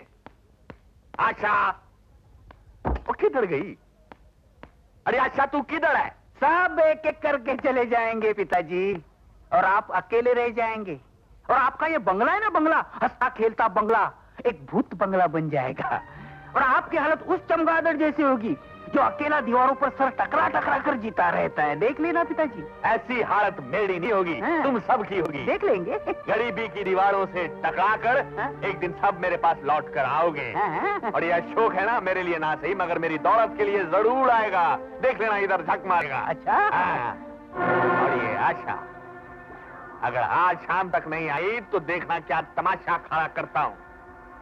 सारा इस खोपड़ी के कंप्यूटर में प्राण फिट है साईं, क्लियर कट फिट है, तुम देख लेना। चलिए माँ जी, उठिए और खाना खाइए। आज मैंने अपने हाथों से आपके लिए खीर बनाई है। अरे बेटी, खाने पीने के तो तुम्हारे दिन है और तुमने मेरे लिए खीर बनाई। मैं आपकी एक भी नहीं सुनने वाली। चलिए उठिए, दिन रात काम करते रहती हैं। उठिए, पहले पेट पूजा, उसके बाद काम दूजा। तब तक मैं आपके लिए कटिंग करती हूँ। खाएंगी या मैं खिलाऊं? देखो देखो बड़ी, खुद मालकिन बनकर खाना खा रही है और मेरी बेटी को नौकरानी बनाकर काम करवा रही है। आपने अपनी आंखों से देख लिया, जो मैं कहता था वही हो रहा है, क्लियर कट वही हो रहा है। डैडी, आप पुलिस लेकर यहाँ क्यों आए हैं?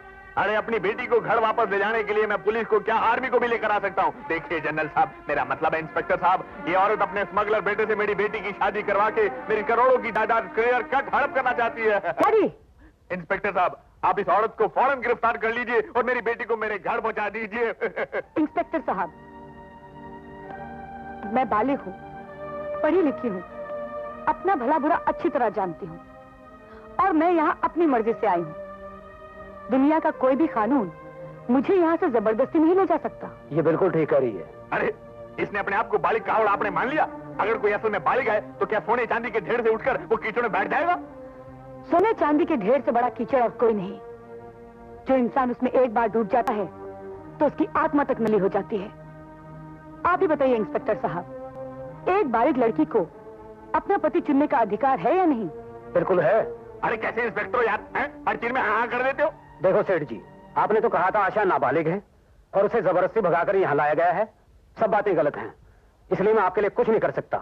और हाँ, अगर आपने इनके खिलाफ कोई गड़बड़ करने की कोशिश की तो आपके ऊपर केस भी हो सकता है। मुझ पर? हाँ, आप पर।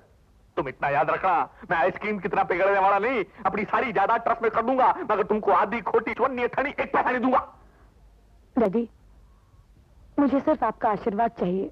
अरे जा, फोकट में मैंने किसी को श्राप नहीं दिया तो आशीर्वाद क्या दूंगा। चलिए आप। छोड़ पकड़ मत। देखा है तेरी वजह से इंस्पेक्टर मेरा पकड़ रहा हाथ। अरे तू मुझे याद रखना, अगर तूने जिंदगी मेरा साथ छोड़ दिया तो जिंदगी भर गरीबी और भूखमरी तेरी टांग खींचती रहेगी। तू अभागी हो जाएगी, बर्बाद हो जाएगी, कंगाल हो जाएगी, तेरे पास कुछ नहीं रहेगा और तू चिल्लाती रहेगी, बापू बापू मुझे बचाए, बापू मुझे बचाए।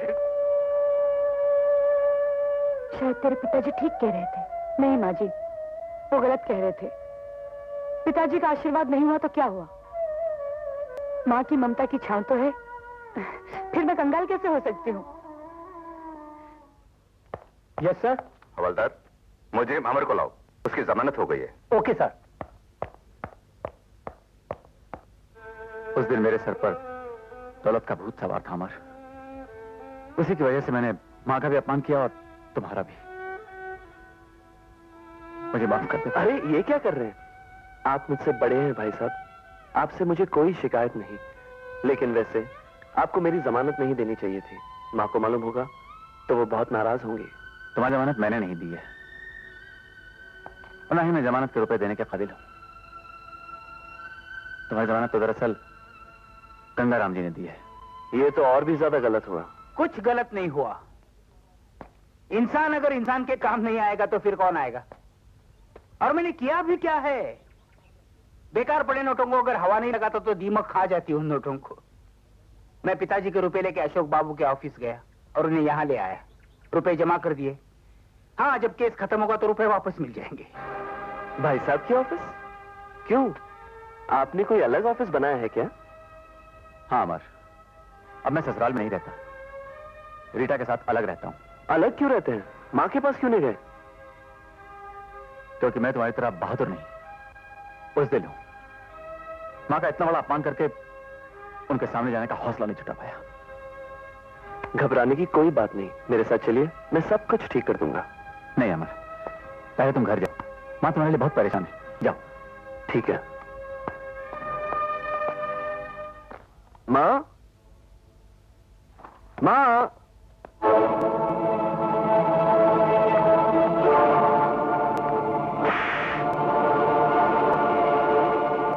ये माँ की तरफ से बेटे को झूठ बोलने की सजा है। मेरे लिए ये सजा आशीर्वाद के समान है माँ।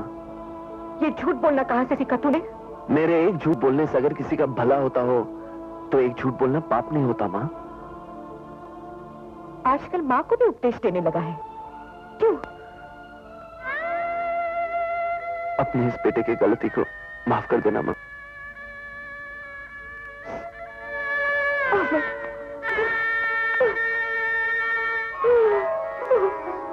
माँ, ये आशा यहाँ क्या कर रही है? माँ जी, चाय। और बाकी सब कहाँ हैं?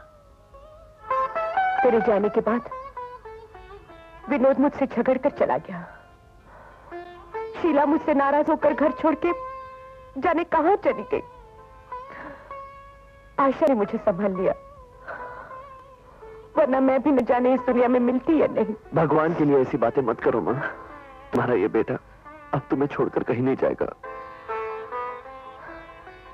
बेटी, मेरी एक आज्ञा का पालन करेगा? ऐसा क्यों कहती हो माँ? अपने इस बेटे पर भरोसा नहीं? मैं तेरे चरणों की सौगंध खाकर कहता हूँ, तुम जो कहोगी उसका मैं जरूर पालन करूंगा। तो सुन, ये लड़की अपना घर, अपना परिवार सब कुछ छोड़ के यहाँ मेरे पास रह रही है। किसी कुंवारी लड़की को इस तरह घर में रखना अच्छा नहीं लगता। मैं इसे अपने घर की बहू बनाना चाहती हूँ,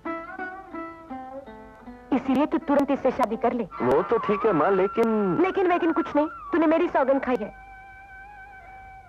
ठीक है माँ, लेकिन शादी करने में जितना वक्त लगता है उतना वक्त तो दोगी ना मुझे, क्यों आशा?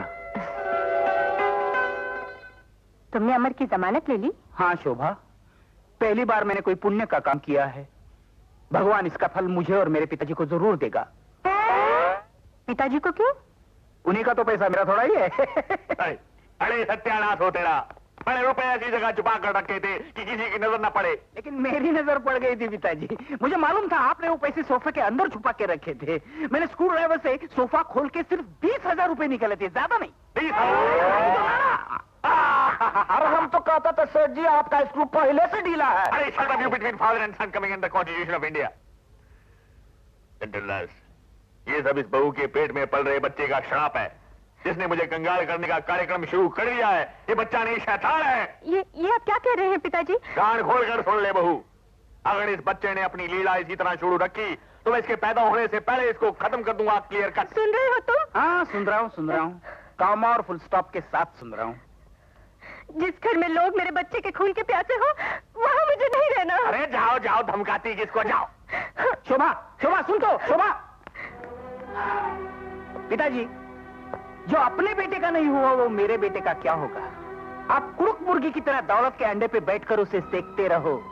दौलत तो पैदा होगी लेकिन औलाद नहीं मिलेगी। अरे जाओ जाओ, बीवी के लिए बाप को छोड़कर जाता है सारा जोड़ू का गुलाम, जो चंचरदार। हाँ जी सेठ जी। तू सारा गुस्से से सेठ जी बोलता है। मेरे को सब पता है कि तेरी नजर भी मेरे रुपए पर है। तू सोचता है कि मैं मर जाऊंगा तो मेरे रुपए पर कब्जा कर लेगा। नहीं, ऐसा नहीं होने दूंगा मैं। तू भी जा, भाग जा यहाँ से, भाग। सांप सांप नहीं डसता, आप तो इंसान होकर इंसान को डसते हैं। अरे आपने तो अपनी औलाद को नहीं छोड़ा। अरे ये घर नहीं है, तुम्हारी लालच और हवस की समाधि है। यहाँ पर किसी को चैन नहीं मिल सकता। अरे आप हमें क्या भगाएंगे? हम खुद ही आपको छोड़ के चले जाते हैं। हाँ? अच्छा चिल्ला कर गया था, लेकिन पैसा तो बच गया। अब इस घर में मैं रहूंगा और मेरी लक्ष्मी रहेगी। लक्ष्मी। जी विकास मिल गया। हाँ तू कह। हाँ क्या 420? वहाँ किसी दूसरी लड़की के साथ गुलछरे उड़ा रहा। मैं उसके सामने से गुजरा लेकिन पहचाना तक नहीं उसने। चलो देखते हैं उस। चलिए। भजिया खाने में जो मजा है ना वो किसी वार्ड में। अरे मारा बाप अया तू करे। तुझे हीरो इसलिए बनाया है कि तू हाउसफुल शो छोड़कर इस लड़की के साथ गुलछर्रे उड़ाता रहे। कौन विकास? कौन हीरो? कौन सा हाउसफुल? कौन सा थिएटर? चरस भी क्या आया है क्या तू? चरस? अरे मारा बाप विकास, नाटक छोड़, हमारा साथ चल अंटे नाटक कर। लेकिन इनका नाम विकास नहीं है, इनका नाम तो गंगाराम है। बोल दे। गंगाराम? अरे तूने अपना नाम भी बदल दिया। बहन जी आप इसे नहीं जानती जितना मैं जानता हूँ। कितना जानता है रे तू? कितना जानता है? लगता है तुझे भी बहुत भूख लगी है। ले भजिया खा। शांति से भजिया भी नहीं खाने। चलो अरे विकास, विकास, पता नहीं कहाँ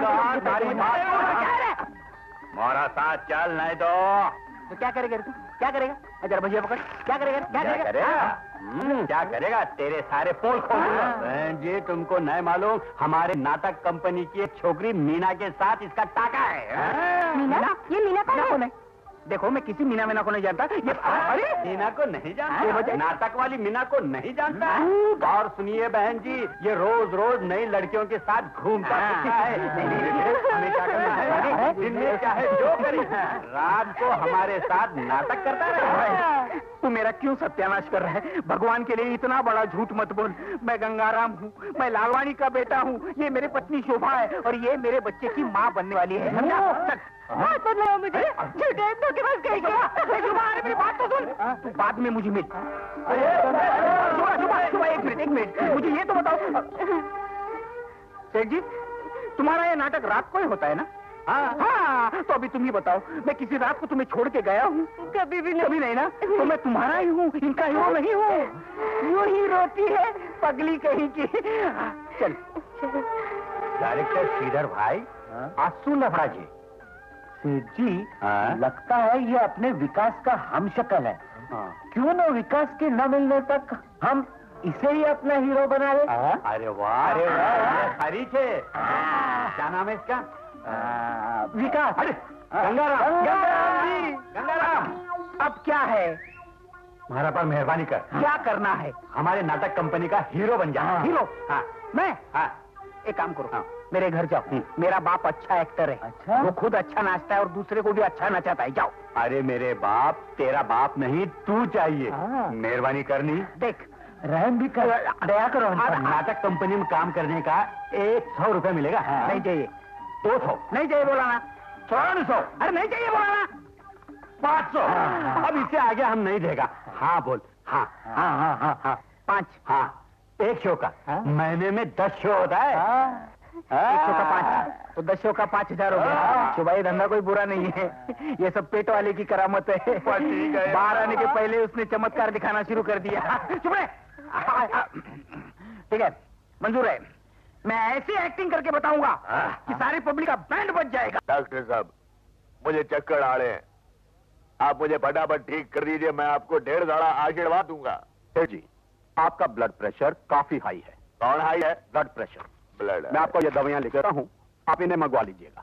डॉक्टर साहब, आप मंदिर जाते हैं ना? हाँ, क्यों? तो यहाँ से जाने के बाद आप मंदिर में चढ़ाने का प्रसाद चढ़ा लेना और भगवान से प्रार्थना करना कि मैं ठीक हो जाऊं, फिर तो दवाई की कोई जरूरत नहीं ना पड़ेगी। आप अपनी जान ही देना चाहते हैं तो आपकी मर्जी। अरे नहीं नहीं डॉक्टर साहब, मैं क्लियर कर नहीं मरना चाहता। ठीक है, तो फिर मेरी फीस दे दीजिए, मैं चलता हूँ। डॉक्टर साहब, ऐसा करते हैं, आप बाजार से मेरी दवाइयाँ मुझे भेज देना, मैं दवाइयों की कीमत और आपकी फीस आपको भेज दूंगा। आप घबराइए नहीं, 10-10 पैसे करके आपके सारे पैसे चुका दूंगा डॉक्टर साहब। सेठ जी, इतनी कंजूसी भी अच्छी नहीं है, दवाइयाँ तो आपको ही लानी पड़ेंगी। यह मेरा काम नहीं है कि दवाइयाँ भी मैं मंगवा कर दूं। रही मेरी फीस, देनी है तो दे दीजिए, वरना कल से मैं यहाँ नहीं आऊंगा। अरे नहीं आओगे तो क्या होगा? मुंबई के बाकी डॉक्टर मर गए हैं क्या? ओहो सेठ जी, मैंने जिंदगी में बहुत से मरीज देखे हैं, लेकिन तुम जैसा पैसे का लालची कभी नहीं देखा। अरे मैंने भी तुम्हारे जैसा डॉक्टर कभी नहीं देखा कि मरीज मर रहा और तुम चले जा रहे हो और जाने वाले हो तो लौट के आ रहा है। अरे तेरा सत्यानाश हो जाए डॉक्टर, तू भी आज बीमार पड़ेगा। अरे चलो, दवा की पर्ची तो मुफ्त में मिली, लेकिन दवा लाएगा कौन? चंचल दास भी नहीं आया। अरे मैंने निकाल दिया तो क्या हुआ, उसे आना तो चाहिए था ना। मेरा तो कोई भी नहीं रहा। कह लो कोई बात नहीं, आएंगे, सबके सब आएंगे। मैं कोई कंगाल थोड़ी हूँ, मैं तो करोड़पति हूँ। अरे उनको आना पड़ेगा। आज शायद होगा वहां मक्की तो आएगी, जब भूखे मरेंगे तो सबके सब आएंगे। अरे माल में बड़ी ताकत होती है, बड़ी ताकत होती है लालवानी, तू खुद उठ जा दवाई लाने के लिए। अरे ये तो वाकई तबीयत बहुत खराब है यार। सेठ ईशमदास लालवानी कौन? क्या हुआ? अरे लालवानी, तू उधर क्या खड़ा कर रहा है? तेरा बेटा है, बहू है, बेटियां हैं, दामाद है, लेकिन आज तेरा कोई नहीं। तू धनवान नहीं सेठ लालवानी, तू कंगाल है। नहीं। हाँ तू कंगाल है। मैं कंगाल नहीं हूँ, मैं धनवान हूं और धन में बहुत शक्ति है। मैं कुछ भी कर सकता हूं, कुछ भी कर सकता हूं मैं। अच्छा तो ठीक है, एक काम कर, अपने नोटों से क्या कि तेरे लिए बाजार से जाकर दवा खरीद लाएं। वो नहीं ला सकते। तेरे पास दवा की पर्ची तो है लेकिन दवा नहीं। तेरे पास करोड़ों रुपया तो है लेकिन भूख मिटाने के लिए एक रोटी का टुकड़ा नहीं है। तू करोड़पति नहीं है लालवानी, तू कंगाल है। दुनिया का सबसे बड़ा कंगाल, दुनिया का सबसे बड़ा कंगाल।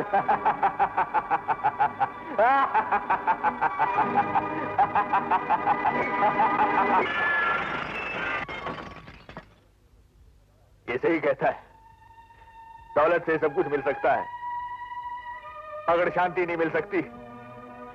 लालवानी तू कंगाल है, तू कंगाल है। तेरे ये पैसे कागज के टुकड़े हैं, मुझे नहीं चाहिए पैसा। तू कंगाल है लालवानी, तू कंगाल है। तेरे पास कोई पैसा नहीं, तू कंगाल है। चंचलदास मुझे मेरे बच्चों के पास ले चल। मैं अकेला रह गया, मुझे मेरे बच्चों के पास ले चल चंचलदास। अरे लगता है सेठ जी बेहोश हो गए। बेहोश नहीं हुए, आज सचमुच में होश आ गया। शीला, देखो कौन आया है। भैया, शीला, भैया, ए रो मत शीला, रो मत। कैसे हो भैया? अच्छे तो हो ना? अच्छा हूँ, लेकिन तू घर छोड़कर क्यों चली आई? यही गुस्से में चली आई थी भैया, लेकिन वो मेरी भूल थी। भैया, ये राम है, इन्होंने मुझे लड़कियों के हॉस्टल में रखा है। क्या रिश्ता है तुम्हारा शीला के साथ? देखिए भाई साहब, अगर आप जानना ही चाहते हैं राम। तो एक मिनट शीला, मुझे बोलने दो। इसमें डरने की कौन सी बात है? मैं शीला से शादी करना चाहता हूँ।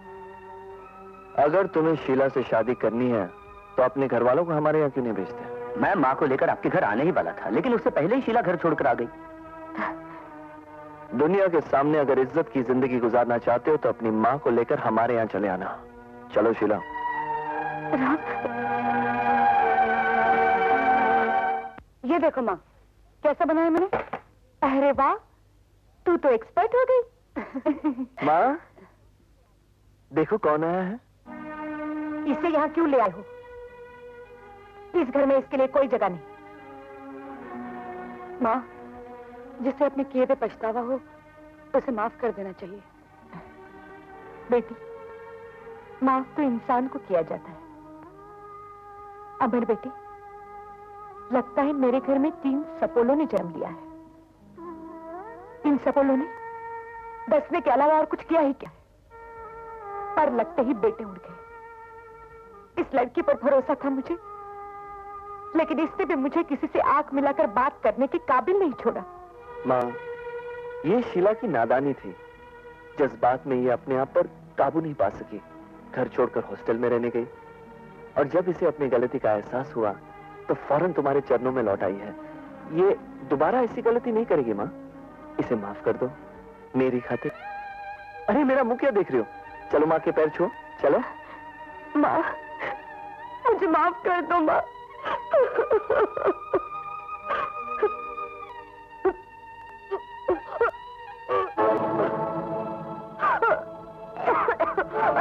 ये क्या हुआ इसे?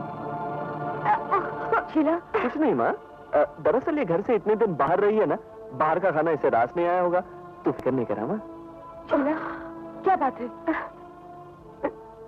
नहीं, कुछ नहीं। शीला, कोई ऐसी वैसी बात तो नहीं ना? देख, तूने कोई गलत कदम तो नहीं उठाया? बताना शीला। ये इस तरह नहीं बोलेगी।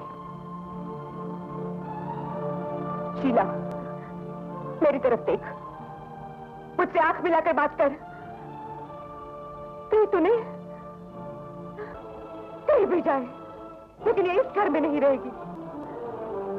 मैंने तुझसे कहा था ना, इन लोगों ने मुझे डसने के सिवा और कुछ नहीं किया है, कुछ नहीं किया है।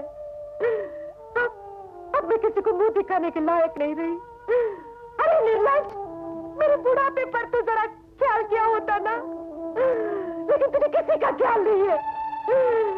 नहीं चाहिए मुझे ऐसी जिंदगी, भगवान मुझे उठा ले, मुझे उठा ले भगवान, मुझे नहीं चाहिए ऐसी जिंदगी। हिम्मत से काम लो माँ, सब्र करो।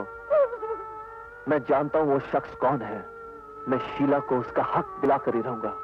लेकिन तब तक तुम उसे कुछ नहीं कहोगे, तुम्हें मेरी कसम।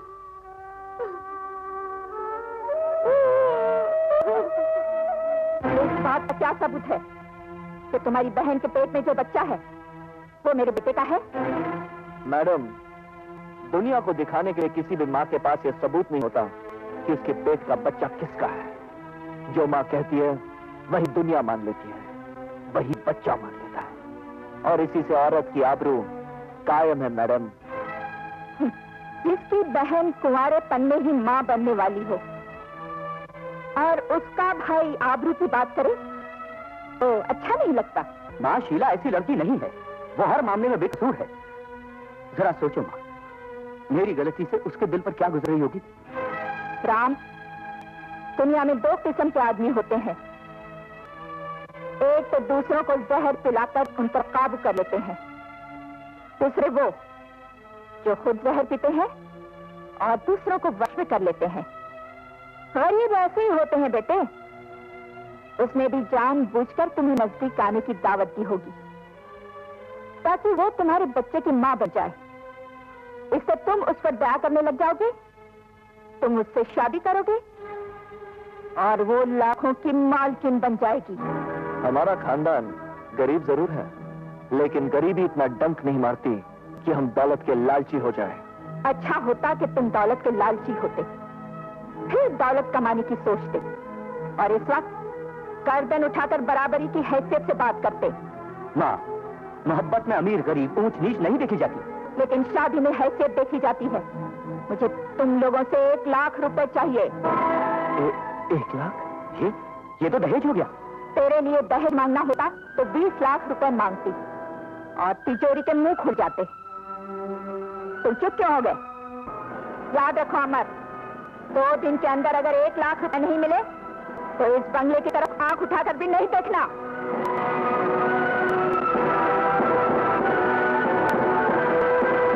ठीक है, मैं आपकी मांग पूरी करने की कोशिश करूंगा।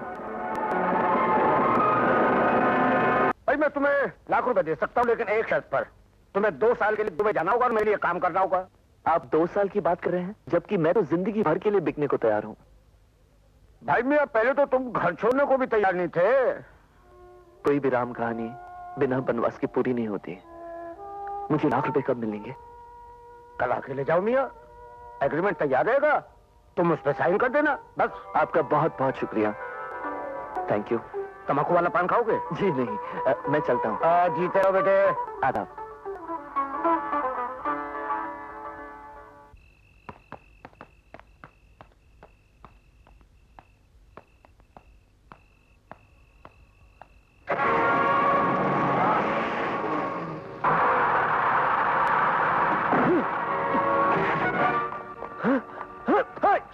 कौन हो तुम लोग? ये क्या हो रहा है?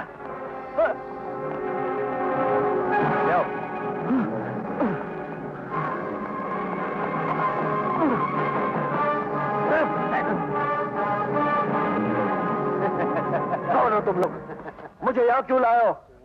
क्या चाहते हो मुझसे? एक मिनट। अच्छे बच्चे एक सांस में इतने सवाल नहीं पूछा करते, राइट? तुम्हारे पहले सवाल का जवाब हमें अंडरवर्ल्ड के किंग रॉकी और हमारे राइट हैंड मिस्टर जॉन। दूसरा जवाब, हमें तुम्हारी जरूरत है, और तीसरा, तुम हमारे लिए काम करोगे। और मिस्टर रॉकी, अमर ने हमेशा अपनी माँ का हुक्म माना है। अब तक कोई दूसरा पैदा नहीं हुआ जो अमर को हुक्म दे सके।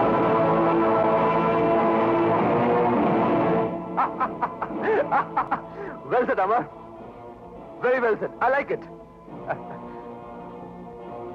जॉन, विनोद को खत्म कर दो। विनोद? हाँ, तुम्हारा भाई विनोद। क्या? वो हमारी कैद में है। क्यों? नाम लिया और आवाज बदल गई। अपने भाई से मिलना चाहोगे? जॉन, कोई तो नहीं काम करो, भाई को भाई दो। ले जाओ इसे।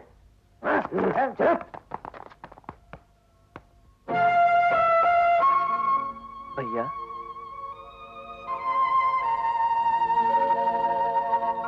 भैया, तुम? हाँ भैया, ये क्या हालत बना दी है तुम्हारी इन लोगों ने? ये सब मेरे कर्मों का फल है अमर भैया। माँ कैसी है? अच्छी है। और शीला? वो भी अच्छी है। तुम यहाँ आए कैसे? सब कुछ बताता हूँ। जॉन सर, सिंगापुर से मिस बटरफ्लाई कब आ रही हैं? कल मॉर्निंग फ्लाइट से। होटल सिटीजन में इसके लिए स्वीट भी बुक कर दिया। गुड। सर, ये मिस लिली को कहाँ भेजा जा रहा है? जहां एक दिन सभी को जाना है। क्यों? उसे कोई गद्दारी की? नहीं, अभी तक तो नहीं। लेकिन जॉन, हमारे धंधे में आदमी बहुत जल्द होशियार हो जाता है। वो बातें जो उसे नहीं जाननी चाहिए उन्हें जानने की कोशिश करता है। इसलिए मैं 6 महीने के बाद अपने हर आदमी का ट्रांसफर कर देता हूं, इधर से उधर। और यही हमारी कामयाबी का राज है। Top secret.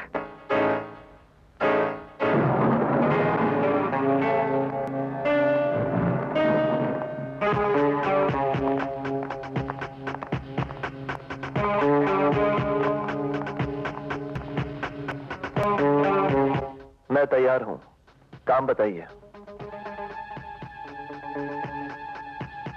ये मेरा सीक्रेट नंबर है, इसे अच्छी तरह अपने दिमाग के कंप्यूटर में फिक्स कर लो।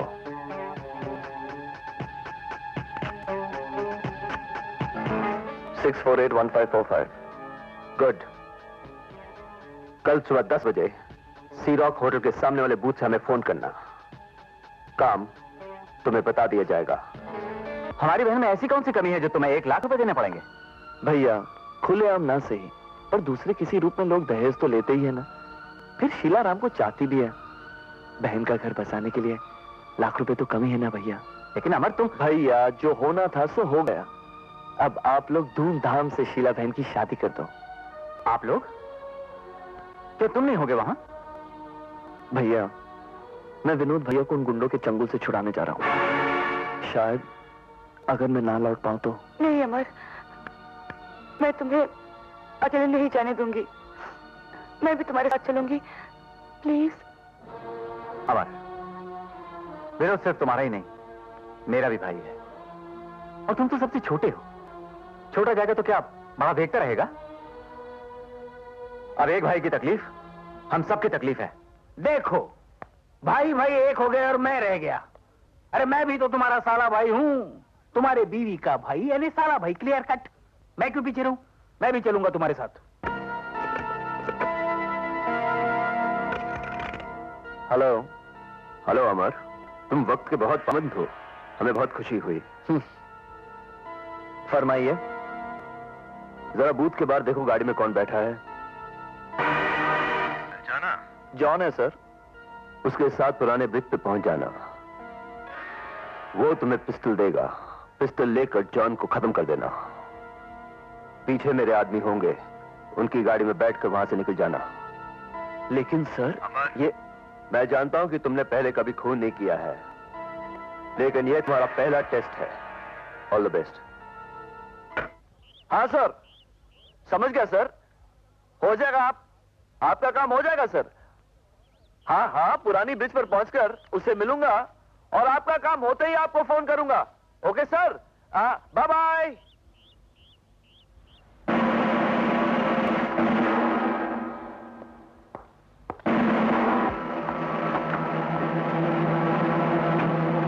हाँ मिस्टर जॉन, आगे क्या प्रोग्राम है?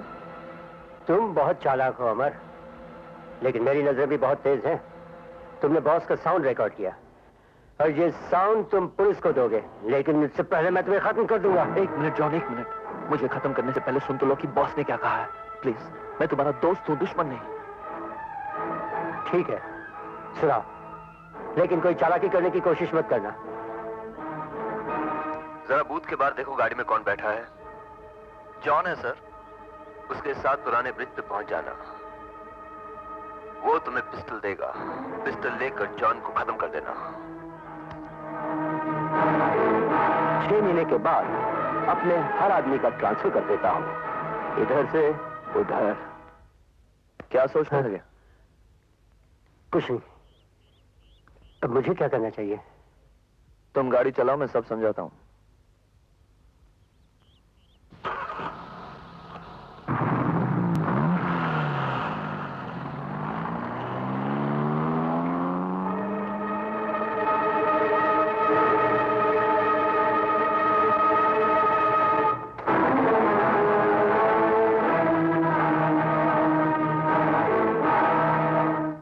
देखो जॉन, मैं अपने भाई को रॉकी के चंगुल से छुड़ाना चाहता हूं।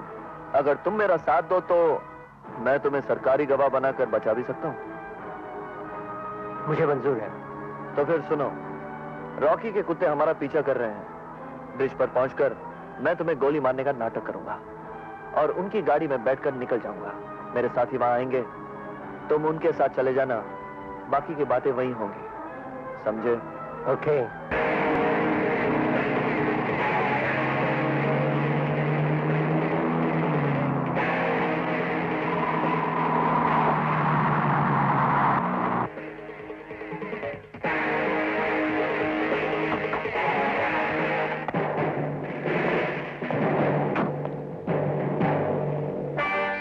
John,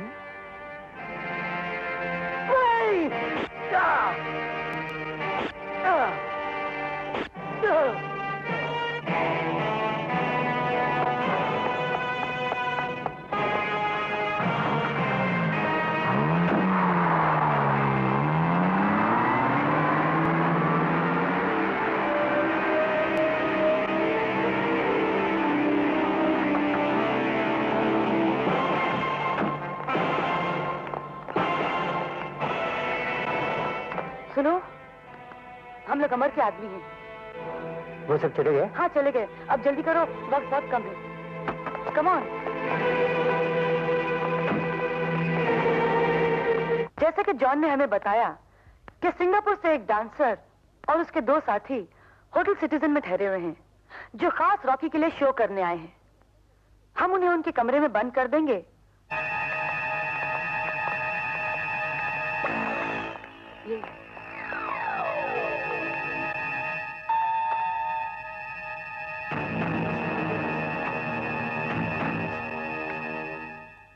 yes? लो, यस कह रही है। ए, तू कौन है? What nonsense?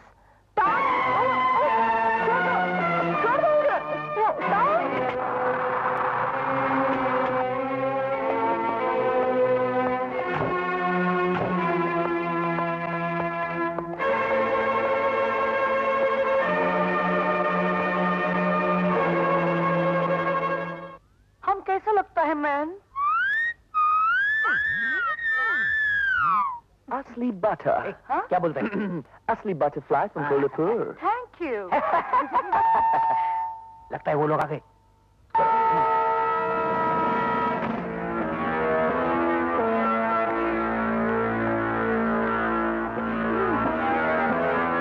यस? क्या तुम ही मिस बटरफ्लाई हो? नहीं तो हम तुमको मधुमक्खी लगता है? कहीं को पूछा? ऐसे ही पूछा। चलो, तुम लोगों को बॉस ने बुलाया है, शो का वक्त हो गया। शोखा, तुम लोग जाके लॉबी में वेट करो, हम रेडी होकर आता है। जाओ। भागो।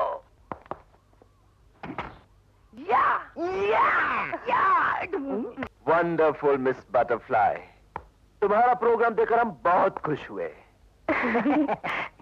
हम आप तीनों को इनाम देना चाहते हैं। हाँ। मैं तो समझता था कि सिर्फ मेरा ही बाप इस दुनिया में कंजूस है, लेकिन ये तो मेरे बाप का बाप निकला। हमारा डांस देखा, खुश हुआ, इनाम देने के लिए यहाँ बुलाया और पकड़ लिया। ये तो अंदर बैठकर हमें अंदर बिठाने का प्रोग्राम बना रहा है। तुम्हें क्या इरादा है? खामोश! तुम्हें पता नहीं कि रॉकी की आंखों में एक्सरे मशीन फिट है, जो इस दीवार के उस पार भी देख सकती है। तुम समझते हो कि ये नकली दाढ़ी मुछ लगाकर रॉकी को फांस लोगे? जॉन कहाँ है? उसे तो मैंने गोली मार दी। ज्यादा चालाक बनने की कोशिश मत करो। तुम जैसे पिल्ले रॉकी के इशारों पे नाचते फिरते हैं। वैसे जॉन ने हम तक पहुंचने का अच्छा तरीका बताया, बटरफ्लाई। अब अपनी खैरियत चाहते हो तो जॉन को हमारे हवाले कर दो, वरना विनोद भैया। यही ना, अब तो बहुत मुश्किल हो गया विनोद। पहले तुम सिर्फ अकेले थे, अब ये अक्लमंद अपनी महबूबा साले को भी साथ लेकर आ गया। 4 जिंदगियां दांव पर लगी हैं, लेकिन सबसे पहले मैं तुम्हारी जिंदगी का खात्मा करूंगा। रॉकी, विनोद को छोड़ दे और उसके बदले में मुझे मार डाल। क्यों इतनी जल्दी घबरा गए? किसकी जान कितनी कीमती है इसका पता रॉकी को है, इसीलिए अब तक तुम लोग जिंदा हो। चलो एक सौदा करते हैं, मैं तुम चारों को रिहा कर देता हूं, लेकिन पहले तुम मुझे जॉन का पता बता दो। ठीक है, मैं बताता हूं। नहीं अमर, ऐसा मत करना। जॉन हमारी जिंदगी की गारंटी है। अगर तुमने इसे जॉन का पता बता दिया तो ये हम सबको खत्म कर देगा।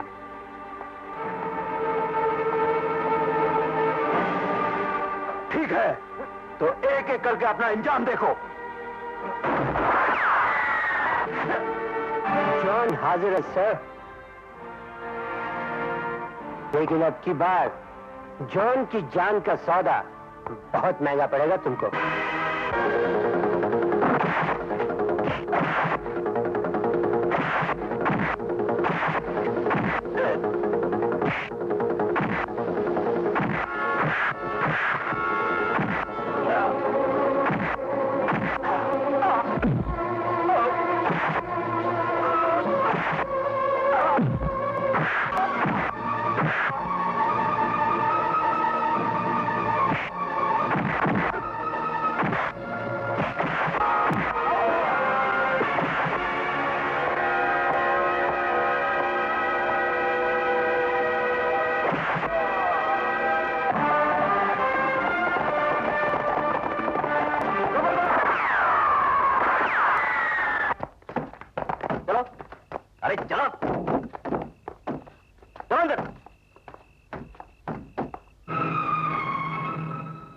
क्यों लेकर आया है? इनसे कह रही कि यहाँ से चले जाए। मैं इनकी सूरत नहीं देखना चाहती। हम भटक गए थे माँ। दौलत की चकाचौंध में मेरी आंखें माँ की ममता को नहीं पहचान सकी। सेठ जी के घर दमन होकर गिरवी हो गया था, और गिरवी रखी हुई चीज की इस दुनिया के बाजार में कोई कीमत नहीं होती। मैं भूल गया था कि माँ के छत्र छाया में जो सुख है वो सोने की जंजीरों की कैद में कभी नहीं है। मुझे माफ कर दे माँ, मुझे माफ कर दे माँ। कसूर सारा मेरा ही था माँ जी। मैं ये भूल गई थी कि शादी के बाद मायका पराया हो जाता है और ससुराल ही लड़की का घर बन जाता है और सास माँ बन जाती है, और माँ की इज्जत करना हर बेटी का फर्ज है। मगर मैंने तो आपको सास ही समझा और सास समझकर मेरे मंडप में आपकी बेइज्जती कर दी। मगर आप तो माँ है। माँ अपने भूले भटके बच्चों को माफ कर देती है। माँ जी, हमें भी माफ कर दीजिए। अमर, इन्हें कह दे मेरे पाँव छोड़ दे। कैसे कह दूं माँ? सुना है माँ के पाँव तले जन्नत होती है, और दुनिया की कोई भी माँ अपने बच्चों को ठुकरा कर उनके लिए कभी जन्नत के दरवाजे बंद नहीं करती। अमर, अपना प्यार भरा हाथ इनके सर पर रख दो माँ, और इन्हें अपनी शरण में ले लो।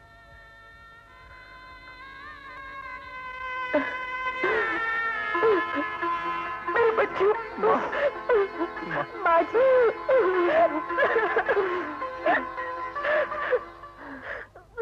अरे अमर, तू आशा को लेकर कहाँ चला गया था? या उसके पिताजी उसका इंतजार करते करते न जाने कहाँ चले गए हैं? भाई मैं कहीं नहीं गया, मैं तो बाहर बैठा भगवान के नाम की माला जप रहा था। डैडी, आप और ये माला? अरे आशा बेटी, अपने पापा का प्रायश्चित करने के लिए सेठ जी भगवान की माला जप रहे हैं। अरे तुम चुप करो नहीं चंचलदास, कितना बोलता है। अरे आप लोग ऐसे मेरी तरफ आंखें फाड़ फाड़ के क्या देख रहे हो? ओहो, समझ गया बहन जी, मैं एक शेर सुनाता हूँ।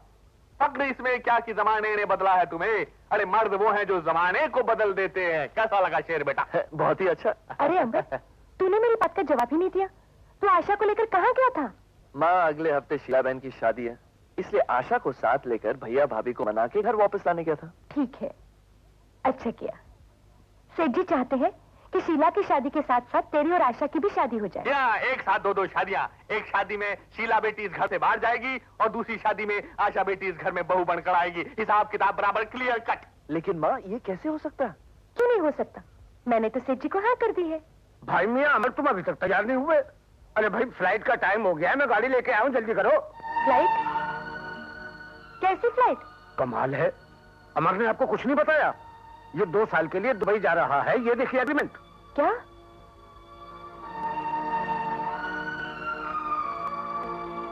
ये नहीं हो सकता। अगले हफ्ते इसकी शादी है और शादी के बाद ये यही रहेगा मेरे पास। कोई बात नहीं है बहन जी, लेकिन मैंने जो इसे 1 लाख रुपया दिया था उसका क्या होगा? 1 लाख? कैसा 1 लाख? बहन जी, अमर को अपनी बहन की शादी के लिए 1 लाख रुपए की जरूरत थी, इसलिए इसने 2 साल के लिए दुबई जाने का ये एग्रीमेंट किया था। अब अगर आपको नहीं भेजना है तो 1 लाख रुपए वापस दे दीजिए। अमर, दूसरा कोई रास्ता नहीं था माँ। अरे बहन जी, चिंता की क्या बात है, लाल अभी जिंदा है। मैं आपको भी 1 लाख रुपए का बेड़ चेक काट के देता हूँ, क्लियर कट। नहीं सेठ जी, मैं आपसे रुपये नहीं ले सकती। अरे क्यों नहीं लेंगी? मेरी बेटी की भी तो जिंदगी का सवाल है। नहीं डैडी, आप इनको नहीं जानते, ये आपसे पैसे नहीं लेंगी। मैं अमर के लिए 2 साल तो क्या, जिंदगी भर इंतजार कर सकती हूँ। अरे यार, व्हाट नॉनसेंस। अमर, अमर, तू यहाँ क्यों आया है? माँ, अदालत ने मुझे रिहा कर दिया है। वैसे मैं आपको मुंह दिखाने के लायक तो नहीं हूँ, मैं तो सिर्फ अमर भैया की अमानत देने आया था। अमानत? कैसी अमानत? अमर ने अपनी जान पर खेलकर मुझे बचाया है। जिस रॉकी नाम के बदमाश की कैद में मैं था, उसके साथियों को माल समेत पुलिस में पकड़वा दिया है। ये 10 लाख रुपए का चेक पुलिस ने इनाम और कमीशन के तौर पर अमर भैया को दिया है।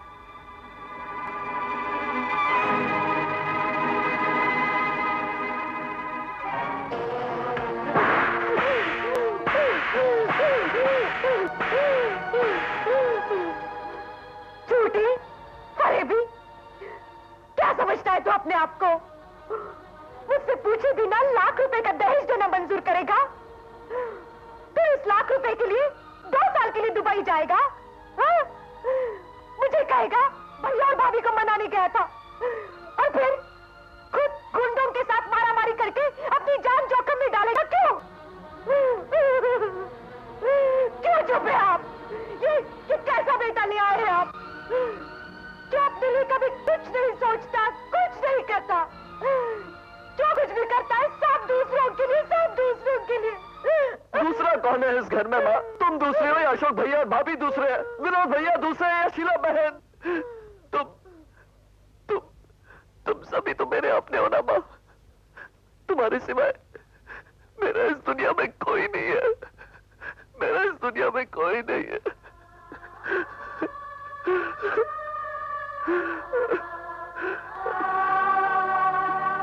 माँ,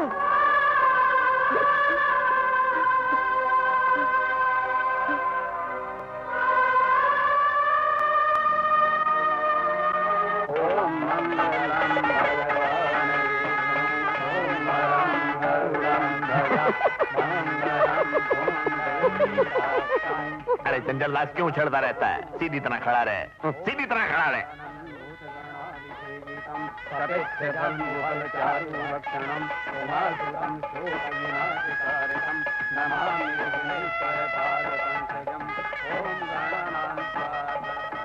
बहन जी, ये लीजिए। ये क्या है? ये 1 लाख रुपए हैं। अरे, पर आप इसे वापस क्यों कर रही हैं? मेरे बेटे राम की ये शर्त है कि जब तक मैं दहेज के 1 लाख रुपए वापस नहीं करूंगी, वो बहू को घर नहीं लाएगा। शारदा बहन, मुझे माफ कर दीजिए, मैं बहुत शर्मिंदा हूँ। अरे अरे, ये क्या कर रही हैं आप? आपको तो खुश होना चाहिए कि राम ने आपको सही रास्ते पर चलने की राह बताई और दहेज के पाप से बचा लिया। अरे चंचल दास, ये दुर्गा देवी ने शारदा देवी के हाथ में क्या दिया? वो 1 लाख रुपए दहेज के वापस कर दिए। अरे अरे अरे, बड़ी बेवकूफ औरत है। मैं होता तो 1 पैसा ना देता। सेठ जी, फिर आपने लालच की बात की? अरे चंचल दास, अकड़ की बात करा कर। आदमी हूँ, बदलने में थोड़ा टाइम तो लगेगा ना। पिताजी, हाँ? आई। अब ये गंगाराम के हाथ में क्या पैकेट है? पिताजी, पिताजी। अरे बड़ी, इस पैकेट में क्या है? ये तोलाराम के बेटे गंगाराम का बेटा राजाराम। अरे तो शॉर्टकट में बोल, मेरा पोता है, शब्दों में भी खर्चा करता है। शब्दों में भी हिसाब किताब करते हैं पिताजी। हाँ, याद पिताजी, हाँ। मुंह दिखाई करेंगे या नहीं पिताजी? अरे मुंह दिखाई क्यों नहीं? सारे जमाने के सामने करूंगा। ये लो तुमने पोते की मुंह दिखाई है, ये लो। पिताजी, ये मैं क्या देख रहा हूँ? अरे शोभा, गंगा। जरा चुटकी तो लेना। ये कोई चुटकी लेने का तरीका हुआ? मैंने ऐसे लेने को बोला था इतनी जोर से, कहीं चमड़ी उधड़ जाती तो? अरे गंगाराम क्या हो गया बड़ी? मैं समझा था कि मैं कोई सपना देख रहा हूँ। आज तक हम लोगों के लिए आपकी जेब से कभी चवन्नी नहीं निकली थी और आज पूरा पॉकेट दे दिया। अरे मेरा पोता है, मेरा सारा माल इसका है। कितना बड़ा परिवर्तन, हाँ। कितना बड़ा परिवर्तन। शोभा, ज्योतिषी की बात सच निकली।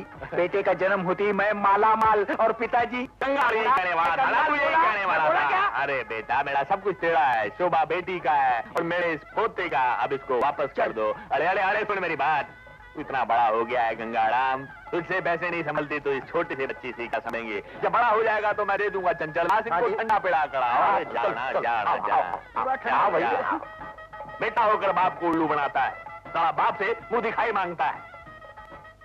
अरे आप लोग क्यों हंस रहे हो यार?